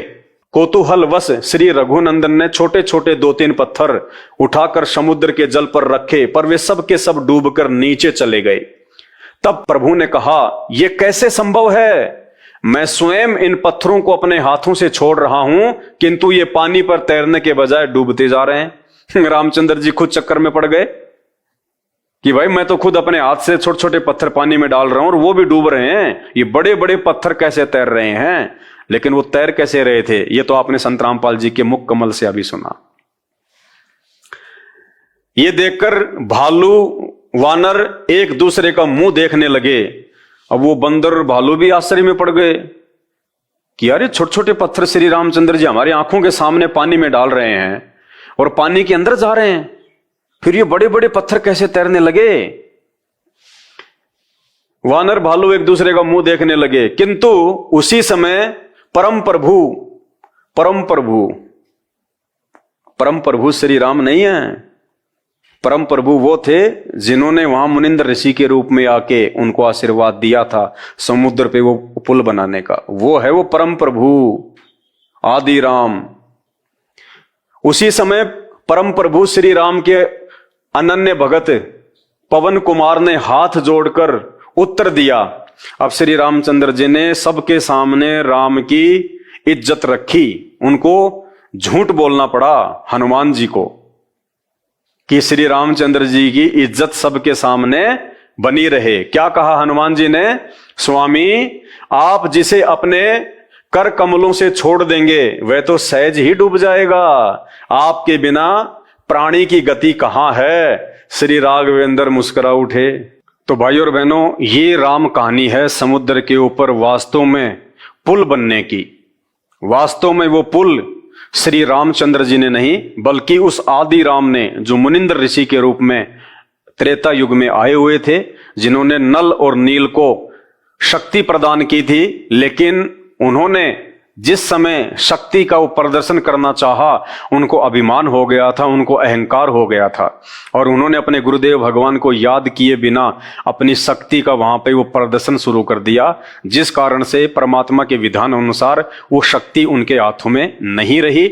और उस परमपिता परमेश्वर आदि राम ने, कबीर देव ने, जो आज धरती पर संत रामपाल जी के रूप में प्रकट हैं, उन्होंने श्री रामचंद्र जी का पुल बनवाया था। और ये पुल बनवाने के पीछे एक बहुत बड़ी कहानी है। श्री रामचंद्र जी यानी श्री ब्रह्मा विष्णु महेश के पिता, ये काल, ये शैतान, इन्होंने उस परमात्मा से एक वचन लिया था। जब आप YouTube पे जाके सर्च करेंगे सृष्टि रचना, तब आपको उसमें पता चलेगा कि उस काल ने उस शैतान से उस परमपिता परमेश्वर आदि राम कबीर जी से क्या वचन लिया था।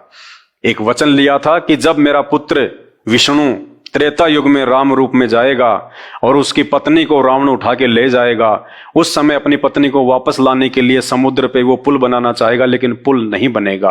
हे परमात्मा, हे प्रभु, उस समय आप मेरे पुत्र रामचंद्र जी की वो पुल बनाने में सहायता करना। तो अपने उस वायदे के अनुसार वो कबीर परमात्मा, वो आदि राम मुनिंद्र ऋषि के रूप में त्रेता युग में आए थे। और उस समय आपने अभी जो संत रामपाल जी भगवान के मुख कमल से सुना, इस कहानी के तहत, उस वायदे के तहत उन्होंने समुद्र पे जाके श्री रामचंद्र जी के लिए वो पुल बनाया। और इससे पहले का एक किस्सा है, आपको बताते हैं।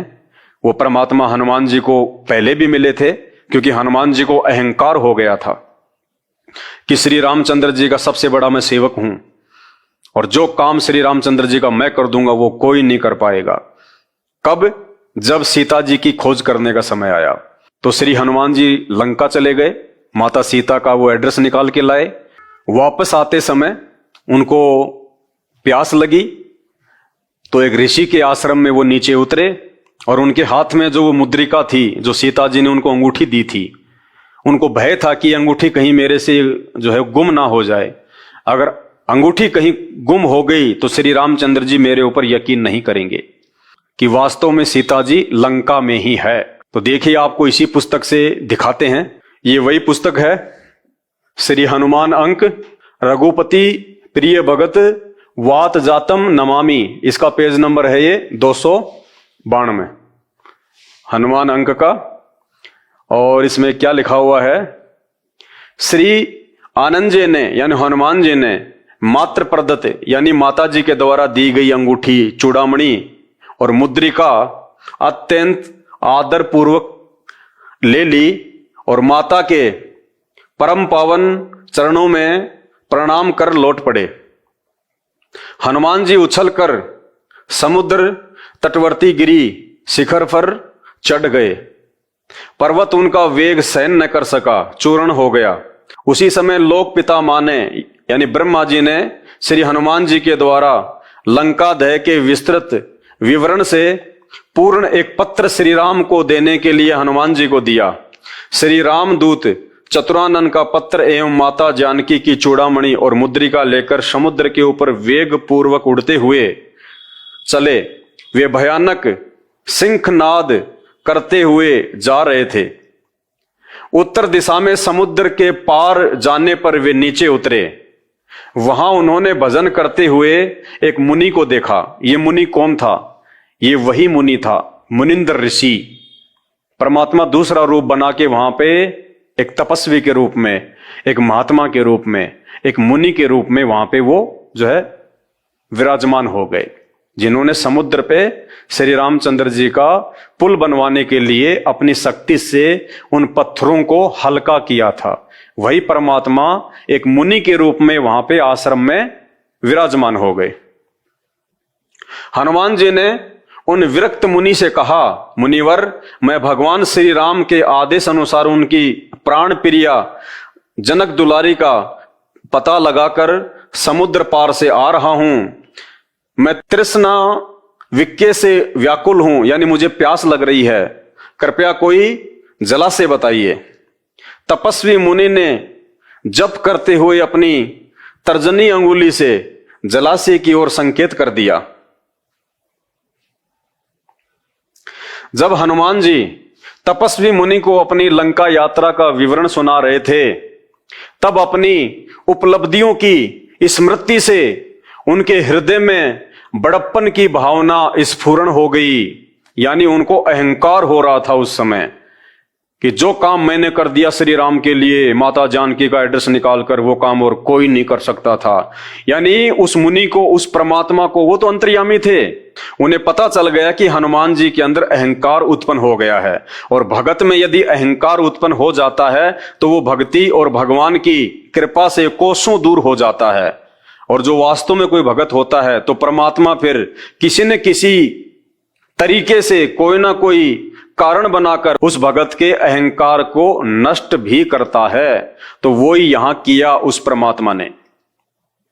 जब हनुमान जी तपस्वी मुनि को अपनी लंका यात्रा का विवरण सुना रहे थे, तब अपनी उपलब्धियों की स्मृति से उनके हृदय में बड़प्पन की भावना स्फुरण हो आया।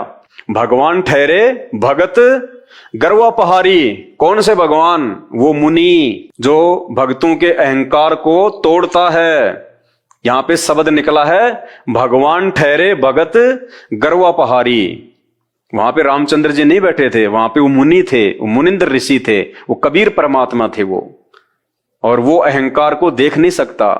परमात्मा ने अहंकार को तोड़ना पड़ता है। अहंकार का भगवान का खड़ा एक्सीडेंट है। वे हनुमान जैसे आदर्श सेवक के हृदय में बड़प्पन की भावना का सूक्ष्म से सूक्ष्म स्फुरण भी कैसे सहन कर सकते थे। तत्काल उन्होंने उनके प्रसन्न मन की व्यवस्था कर दी।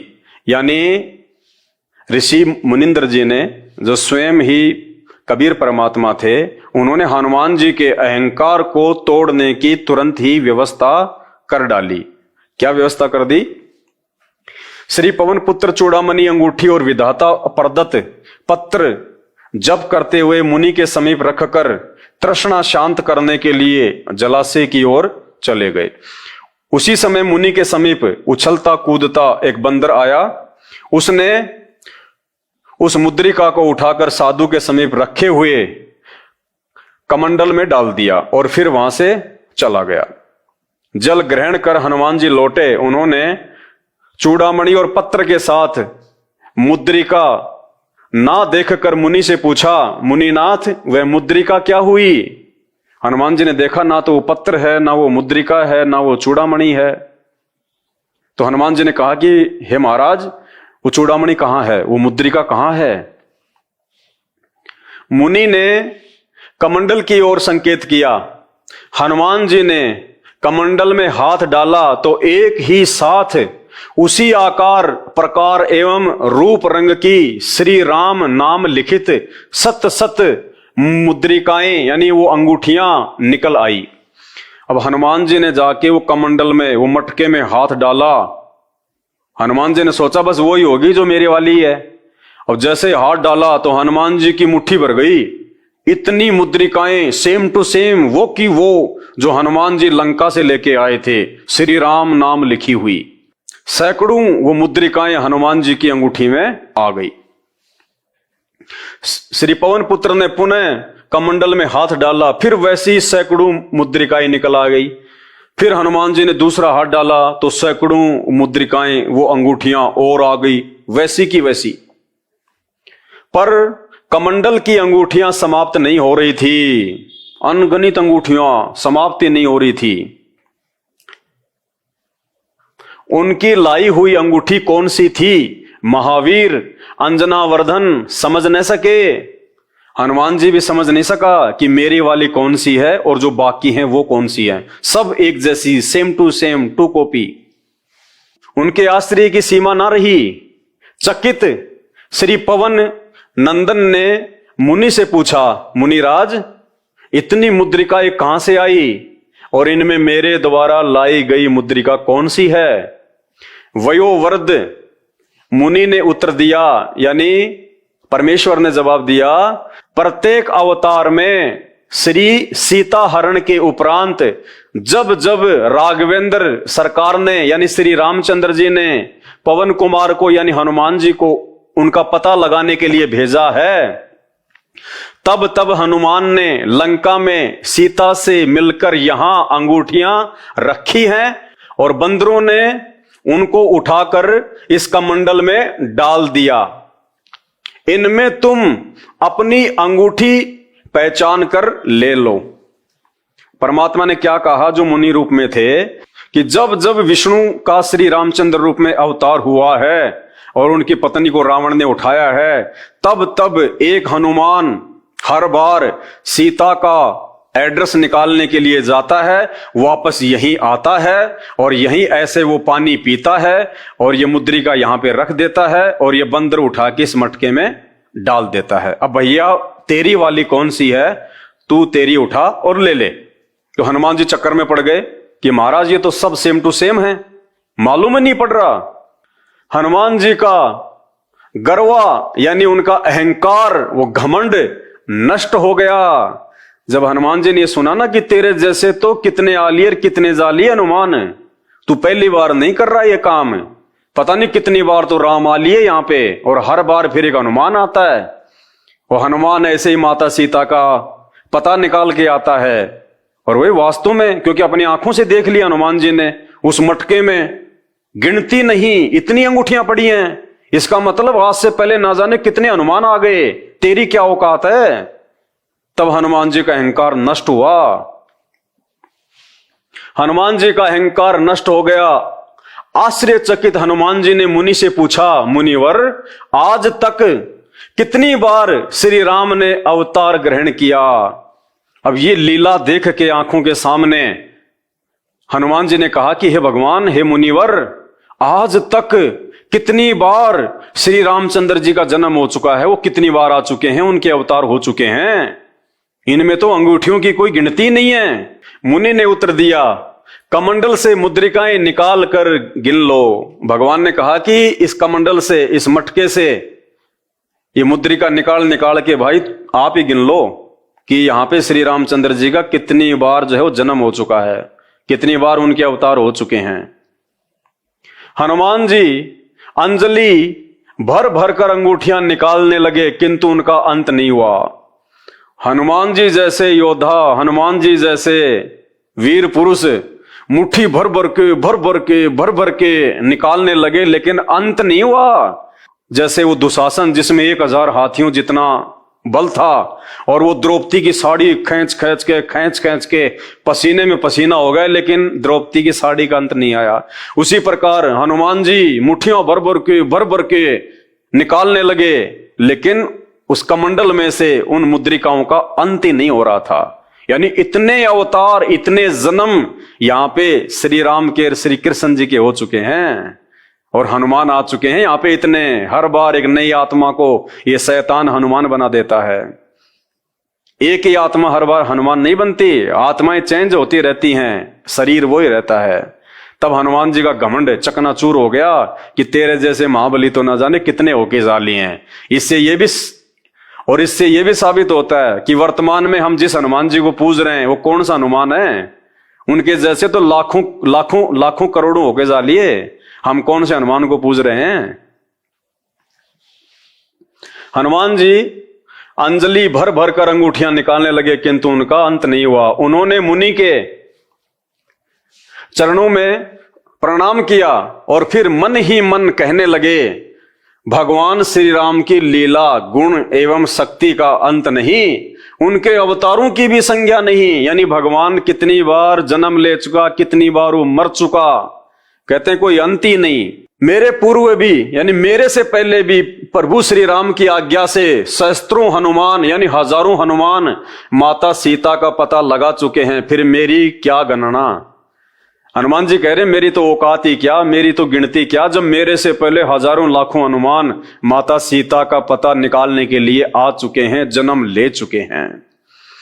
भाई और बहनों, ये अध्यात्म है। आप कौन से श्री राम की भक्ति कर रहे हो? कौन से दशरथ पुत्र श्री राम को पूज रहे हो? कौन से हनुमान की भक्ति कर रहे हो? असंख्य हनुमान आ लिए, असंख्य करोड़ों, गिनती नहीं है। ये आपकी आंखों के सामने हनुमान अंक गीता प्रेस गोरखपुर से प्रकाशित 50 साल से ऊपर हो गए, एक एक चीजें सत्य लिखी हुई हैं। ये सारा का सारा रहस्य, ये सारा का सारा माजरा आपको उस समय पता चलेगा जब आप संत रामपाल जी के YouTube पे जाके सत्संग सुनना शुरू करेंगे। सृष्टि रचना संत रामपाल जी महाराज, सुन लो समय रहते और उस आदि राम की पहचान कर लो, उस वास्तविक और असली राम की पहचान कर लो। उस राम की भक्ति से जिस राम ने समुद्र पे श्री रामचंद्र जी को पुलिया बनवाया, जिस राम ने हनुमान जी का अहंकार तोड़ा और हनुमान जी को यह सोचने पे विवश कर दिया कि रामचंद्र जी के तो असंख्य अवतार हो चुके हैं, असंख्य, गिनती नहीं है। और ना जाने मेरे जैसे कितने हनुमान आए, कितने गए। उस राम की भक्ति करने से हमारा जन्म मरण का रोग मिटेगा। रामचंद्र जी तो खुद जन्म और मरण में हैं। ये शास्त्र हमें यही तो समझाएंगे, यही तो बताएंगे। ये कहानियां खाली मनोरंजन के लिए नहीं है, ये कथाएं हमारे टाइम पास के लिए नहीं है। इन कथाओं का हमने इस प्रकार से निष्कर्ष निकालना है कि हम कौन से राम की भक्ति करें। कौन से राम की? इस राम की जो जन्म और मरण में है, जो लाखों बार आ चुके हैं, करोड़ों बार आ चुके हैं। जब ये खुद जन्म और मरण में हैं, तो इनकी भक्ति से हमारा जन्म मरण का रोग कैसे कटेगा? हम 84 लाख योनियों में जाने से कैसे बचेंगे? इसीलिए तो श्री तुलसीदास जी ने 4 राम बताए हैं कि तुम्हारा जन्म मरण का रोग कौन से राम से कटेगा। सबसे ज्यादा शक्तिशाली और पावरफुल कौन सा राम है? एक राम दशरथ का बेटा, ये है वो दशरथ का बेटा श्री राम, जो करोड़ों बार आ चुका है जन्म और मरण में। एक राम घट घट में लेटा, एक राम वो आत्मा, और एक राम का जगत पसारा, इनका बाप ब्रह्मा विष्णु महेश का वो काल, वो शैतान जिसको हम लोग निराकार कहते हैं, वो निराकार नहीं है, वो साकार है।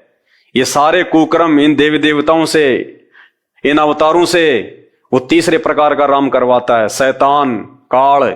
और एक राम है सबसे न्यारा, वो सबसे न्यारा राम वो है जो शैतान का भी बाप है, जिसने श्री रामचंद्र जी का मुनिंद्र ऋषि के रूप में समुद्र पे वो पुलिया बनवाया, जिसने हनुमान जी का अहंकार तोड़ा, जिसने द्वापर में पांडवों की यज्ञ सफल करवाई। ना जाने कितने काम उस राम ने आके किए यहाँ पे, अपने वायदे अनुसार, अपने वचन अनुसार, जो वचन उस काल ने, शैतान ने सृष्टि रचना के समय उस राम से लिए थे। क्या होता है कि हनुमान जी ने, अब देखो, हीट एंड ट्रायल मेथड से सीता की खोज हुई। कोई पूर्व में ढूंढ रहा है, कोई पश्चिम में, कोई उत्तर में, कोई दक्षिण में तलाश कर रहे हैं, जैसे किसी की गाय गुम हो जा और ढूंढते ढूंढते किसी का हाथ लग जाए, ऐसे तो सीता की खोज हुई। तो समर्थता का यहाँ प्रमाण आपके सामने आएगा कि भगवान श्री राम कितने समर्थ हैं, क्योंकि काल इन सबको नचा रहा है। हनुमान जी लंका में पहुंच जाते हैं। लंका में सब जगह ढूंढते ढूंढते पता लगा कि एक औरत को रावण ने नौलखा बाग में बंद किया हुआ है। आशा का चिराग जगा। हनुमान जी वहां देखा जाकर के हनुमान जी ने देखी वहां की गतिविधि। पहले तो एक छोटा रूप बनाकर बंदर का, और उसी वृक्ष पर बैठ गया जिसके नीचे सीता मायूस और दुखी दिल से रो रही थी और बैठी थी, बहुत कमजोर हो गई थी।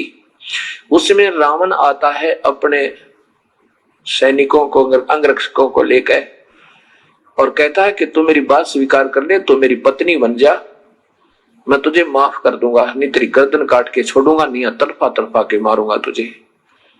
सीता ने कहा कि ये जान जा सकती है राक्षस, ये शरीर को तू छू नहीं सकता। काफी देर डरा धमका के चला जाता है। हनुमान ऊपर बैठा देख रहा है।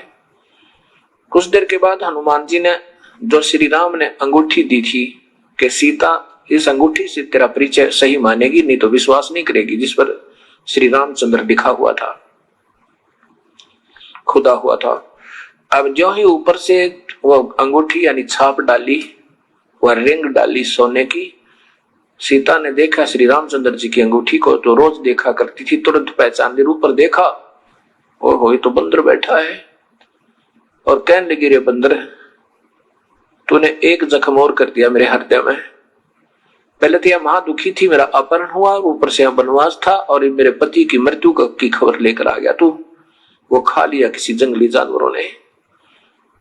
तब हनुमान जी नीचे आए, दुर्दशा देखकर, कहने लगे, नहीं माता, उस त्रिलोक की नाथ को कौन मार सके, चिंता क्यों करते हो, मैं तो उनका भेजा हुआ एक संदेश वाहक हूं, मेरा हनुमान नाम है, और मैं उनका अनुचर हो गया हूं, मैं उनका सेवक हूं, और मैंने ये सब हालत आपकी देख ली है मां, और आपकी खोज होगी, अब तुरंत ही हम सेना लेकर आएंगे, हमारे राम जी, और तुझे छुड़वा ले जाएंगे। सीता ने कहा, हनुमान जल्दी करना, मैं बहुत दुखी होकर रखी इन्होंने। तो हनुमान जी ने कहा कि मां मुझे भूख लगी है, कुछ फल तोड़ के खा लूं। सीता ने कहा भाई ये दो जोड़ू हाथ तेरे थे, फल तोड़ के मत खा लिए भाई, नहीं तो मुझे ये जान से मार डालेंगे ये राक्षस। बेटा भाई कोई नीचे गिरा हुआ ना, नीचे गिर गया हो, पड़ा हो टूट के अपने आप तो फल खा लेना, नहीं तो मेरा ब्योत नहीं तुझे भोजन भी कराने का, मेरी हिम्मत नहीं है इनको कुछ कह दूं। और तो फल तोड़ के खा लिया ना मेरे कोड़े मार लगाएंगे ये, ऐसे को गिरा हो नीचे तो भाई खा ले और फिर जाके संदेशा दे दे। हनुमान जी ने देखा कि देख राक्षस ने क्या हाल कर रखा, एक औरत के साथ ऐसा जुल्म, क्या वो नर मनुष्य होते हैं, वो योद्धा होते हैं जो औरतों को तंग करें राक्षस। तो हनुमान जी का गुस्सा उठा, पहले तो खूब तोड़ तोड़ कर फल खाए कि थोड़ी खुराक जी को 5-4 मन में तो छका होगा, 1-2 क्विंटल खाए तोड़ तोड़ के, और फिर उन वृक्षों को पकड़ के और जड़ से उखाड़े और समुद्र में फेंक दे, तोड़ गिरा सारा बाग नु हला हला के। अब रखवाले पकड़ना उनका एक मुक्का धरती में गट जावे, जमीन में जा सा उसको एक मारे 4 पड़े, एक का गदा ठोकर 4 मरे, ऐसे वहां तहलका मचा दिया। यह लंबी कथा सबको मालूम है, ज्यादा ना लंबा करके मैं इतना कहना चाहता हूं। फिर सीता से कहा कि मां मैं अब जा रहा हूं। सीता जी ने अपना कंगन, हाथ का कंगन दिया, सोने का बना हुआ एक, और कहा कि हनुमान जी ये कंगन ले जा भाई, इस कंगन के बिना भगवान श्री राम विश्वास नहीं करेंगे कि मेरी तलाश होगी है, क्योंकि वो बहुत दुखी है, उनका विश्वास उठ चुका है। ऐसे ही हनुमान जी वहां से कंगन लेकर वापस छलांग लगाई और एक सुबह एक पहाड़ी के ऊपर आके वहां उतरा।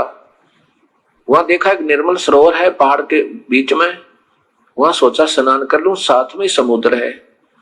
उस निर्मल जल सरोवर में स्नान करने के लिए उस कंगन को एक पत्थर पे रख दिया और कपड़े उतार के वहां स्नान करने लग गया। उधर से एक बंदर आया, उस बंदर ने उस कंगन को उठाया और श्री हनुमान जी की दृष्टि उस कंगन पर ऐसे थी जैसे सर्प की मणि पर होती है जब वो ओस चरने जाता है। सुबह ओस चरने के लिए जब सर्प जाता है तो उस मणि होती है उसके पास, तो मणि को रख देता है और ओस चाटता रहता है, एक नजर मणि पर रहती है, और कोई आपत्ति दिखा तुरंत भाग के मणि को अपने अंदर मुंह में लेकर भाग लेता, मुख में लेकर। ऐसे हनुमान जी की दृष्टि उस मणि की तरह कंगन पर थी जैसे सर्प की होती है। इतने में एक बंदर आया और दृष्टि हनुमान जी की थी ही, जो ही वो उठाकर भागा तो हनुमान जी ने सोचा कहीं ये कमबख्त समुद्र में ना डाल दे, वैसे तो मैं इसको जाने नहीं दूंगा चाहे कितना भाग ले, पर यह मजबूरी हो जाएगी, जब समुद्र में डाल दिया तो मेरी सारी मेहनत विफल जाएगी। हनुमान जी पीछे भागा, इतने में वो बंदर एक आश्रम में प्रवेश किया बंदर ने, और देखते ही देखते एक मटके में, अच्छा ऊंचा मटका रखा था, उसमें कंगन डालकर आगे भाग गया। हनुमान जी ने राहत की सांस ली, चलो ठीक है मटके में है उठा लूंगा। अब आगे देखा कि ऋषि बैठे हैं मुनिंदर नाम के, तो मटके में झांक कर देखा हनुमान जी ने, उस मटके में ऐसे ऐसे कंगन अनेकों पड़े थे। उठाकर देख रहा है, विचलित हो गया कि ये तो सारे एक जैसे ही हैं, ना जाने वो ओरिजिनल कौन सा है, बड़ा असमंजस में हो गया कि तो बात बिगड़ गई। ऋषि के पास गया, ऋषिवर मैं हनुमान हूं, पवन पुत्र हनुमान हूं और श्री राम का दास हूं, श्री रामचंद्र जी का, और ऋषि जी सीता जी की खोज हो गई है। मुनिंदर जी कहने लगे कौन हनुमान, कौन सा हनुमान, कौन सा राम, कौन सा सीता, बता तो मुझे।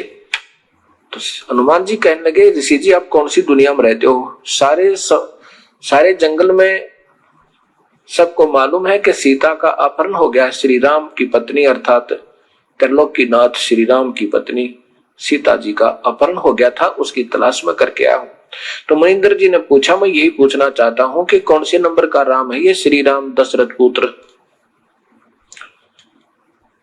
अब हनुमान जी कहने लगे ये क्या बात कर रहे हो आप, नंबर क्या होते हैं, कहां नंबर होते हैं भाई हनुमान जी, बैठ जा तुझे बताता हूं।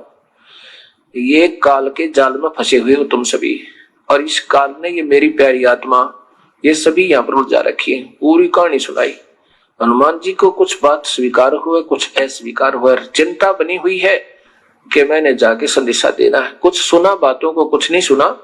फिर कहा कि ऋषिवर मुझे ये बता कि ये कंगन कौन सा है मेरा। मुनिंदर जी ने कहा कि आप कोई सा उठा लीजिए, वही तेरा होगा, वही सीता जी का वही कंगन होगा, उसमें कोई अंतर नहीं, बेसिक मिला लेना। फिर सारी कहानी बताई मुनिंदर जी ने कि मैं यहां बैठा हूं और ये रामचंद्र 30 करोड़ होकर जा दिए। 30 करोड़? हाँ, ये रामचंद्र तो 30 करोड़ हो लिया। तेरे जैसे हनुमान नई आत्मा आती है, अब आप अपनी मलाई खाकर चले जाओगे। शुभ कर्म है आपके, अच्छे भक्त आत्मा हो, सत भक्ति, क्योंकि पूर्ण काल की भक्ति आपको मिली नहीं। काल की भक्ति आप कर रहे हो, पूर्ण परमात्मा की भक्ति सही तुम्हें प्राप्त नहीं। तो ऐसे ही अपने मनुष्य जन्म को बर्बाद करके कुछ दिन स्वर्ग में रहोगे और फिर कुछ दिन अपने नरक होकर 84 में चले जाओगे। और नए युग में, त्रेता युग में नया तू होगा और नए और कितने ये राम होकर जा रही है ये अवतार। और जितनी बार भी तुम आते हो ऐसी घटना घटती है, और यही हनुमान आते हैं और मैं वो ये कंगन इसमें डाल जाते हैं। तो हनुमान जी ने कहा कि एक कंगन तो जैसे आप कह रहे हो कि ले जाइए वही होगा, एक कंगन तो हर बार हनुमान ले ही जाता होगा, फिर इस मटके में कहां से आ गए वो। कबीर साहब ने कहा कि इसमें मेरी शक्ति काम करती है। मैंने इसमें एक ऐसा आशीर्वाद दिया है कि इसमें डुप्लीकेट कॉपी जो की तो बना दिया ओरिजिनल जैसी। एक कटोरी उठाई, साहब ने कांसी की और उसमें डाल दी। डालते ही 2 होगी, एक जैसी कप, बिल्कुल सेम टू सेम। अब देख पहचान ले कोई सी ने। ऐसे ही इस बंदर के यहां डालते ही इसमें 2 कंगन बन जाते एज इट इज, और एक आप ले जाओ। ऐसे ही वो हनुमान एक ले जाता, एक इसमें रह जाता। ये 4 काउंटिंग, ये यादाश्त के लिए, ये गिनती के लिए यहां रख लेता हूं।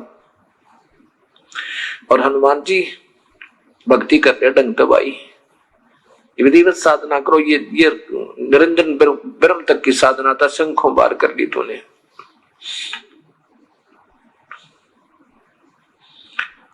अब कबीर साहब क्या समझाते हनुमान जी को। अब मुनिंद्र जी कहने लगा कि हनुमान सोच ले तू।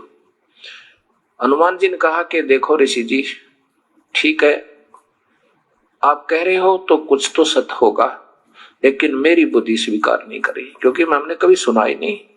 आप पहली बार आपके मुख से ये बात सुन रहा हूं तो मेरे मन में नहीं विचार बन रहा, तो आप कुछ भी कहो दादा।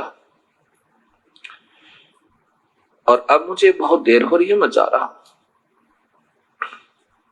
मैं तो श्री राम से ज्यादा किसी को नहीं मानता। चले गए जी, एक कंगन लेकर चले गए।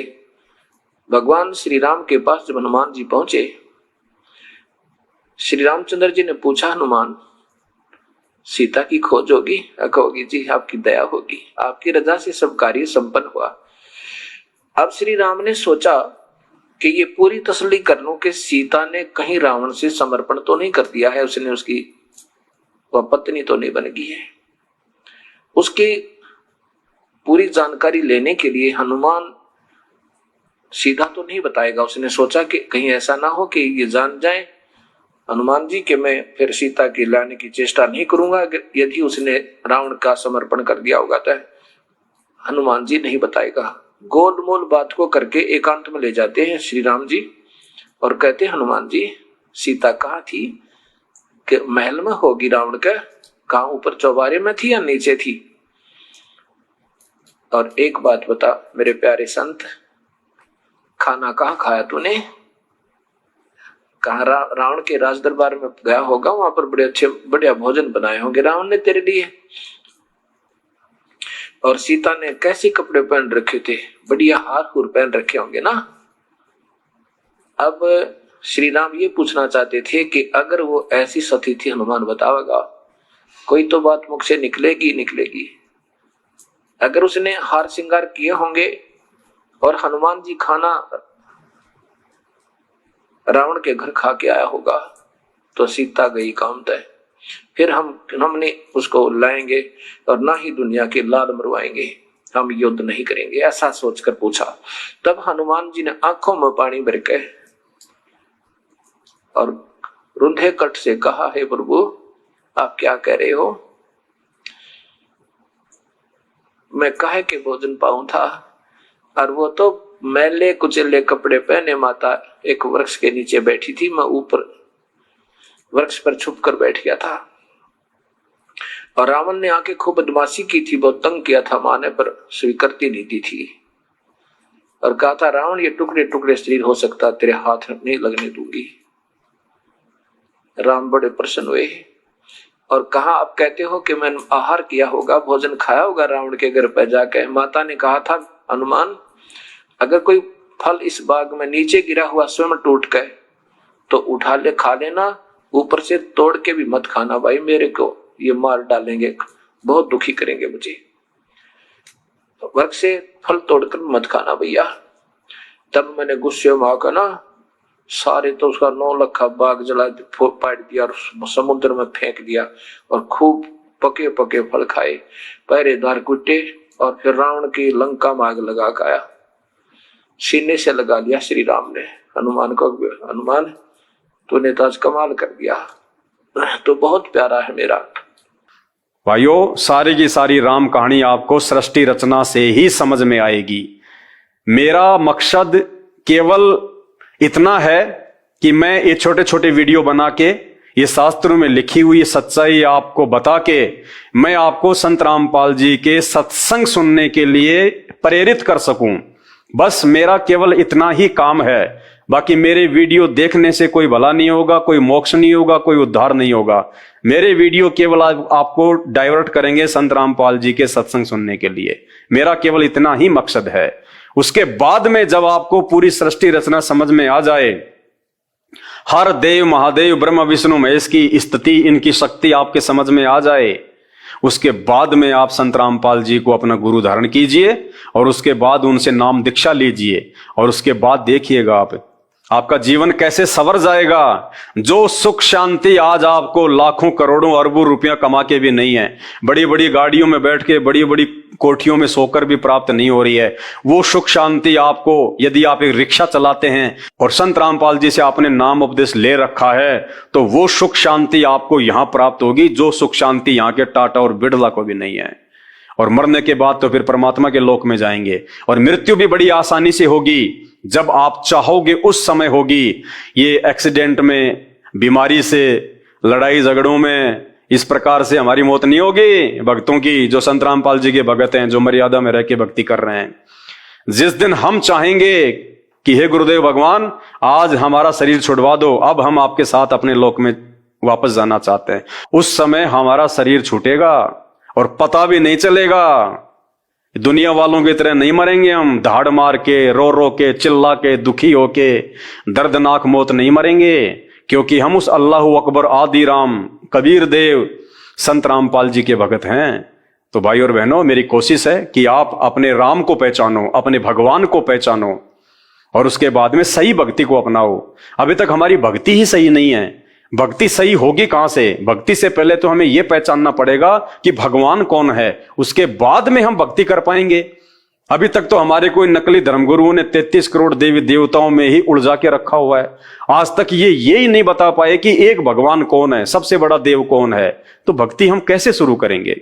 तो आज संत रामपाल जी ने, उस आदि राम ने स्वयं ही एक साधु के रूप में आके, संत रामपाल जी के रूप में आके सबसे पहले हमारे को इन शास्त्रों के माध्यम से यही समझाना चाहा है कि एक भगवान कौन है, वो राम कौन है। उसके बाद फिर तुम भक्ति शुरू करो, फिर देखना जीवन जीने का आनंद।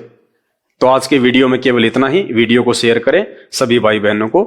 एक बार पुनः सत साहिब, बंदी छोड़ सतगुरु रामपाल जी भगवान की जय हो।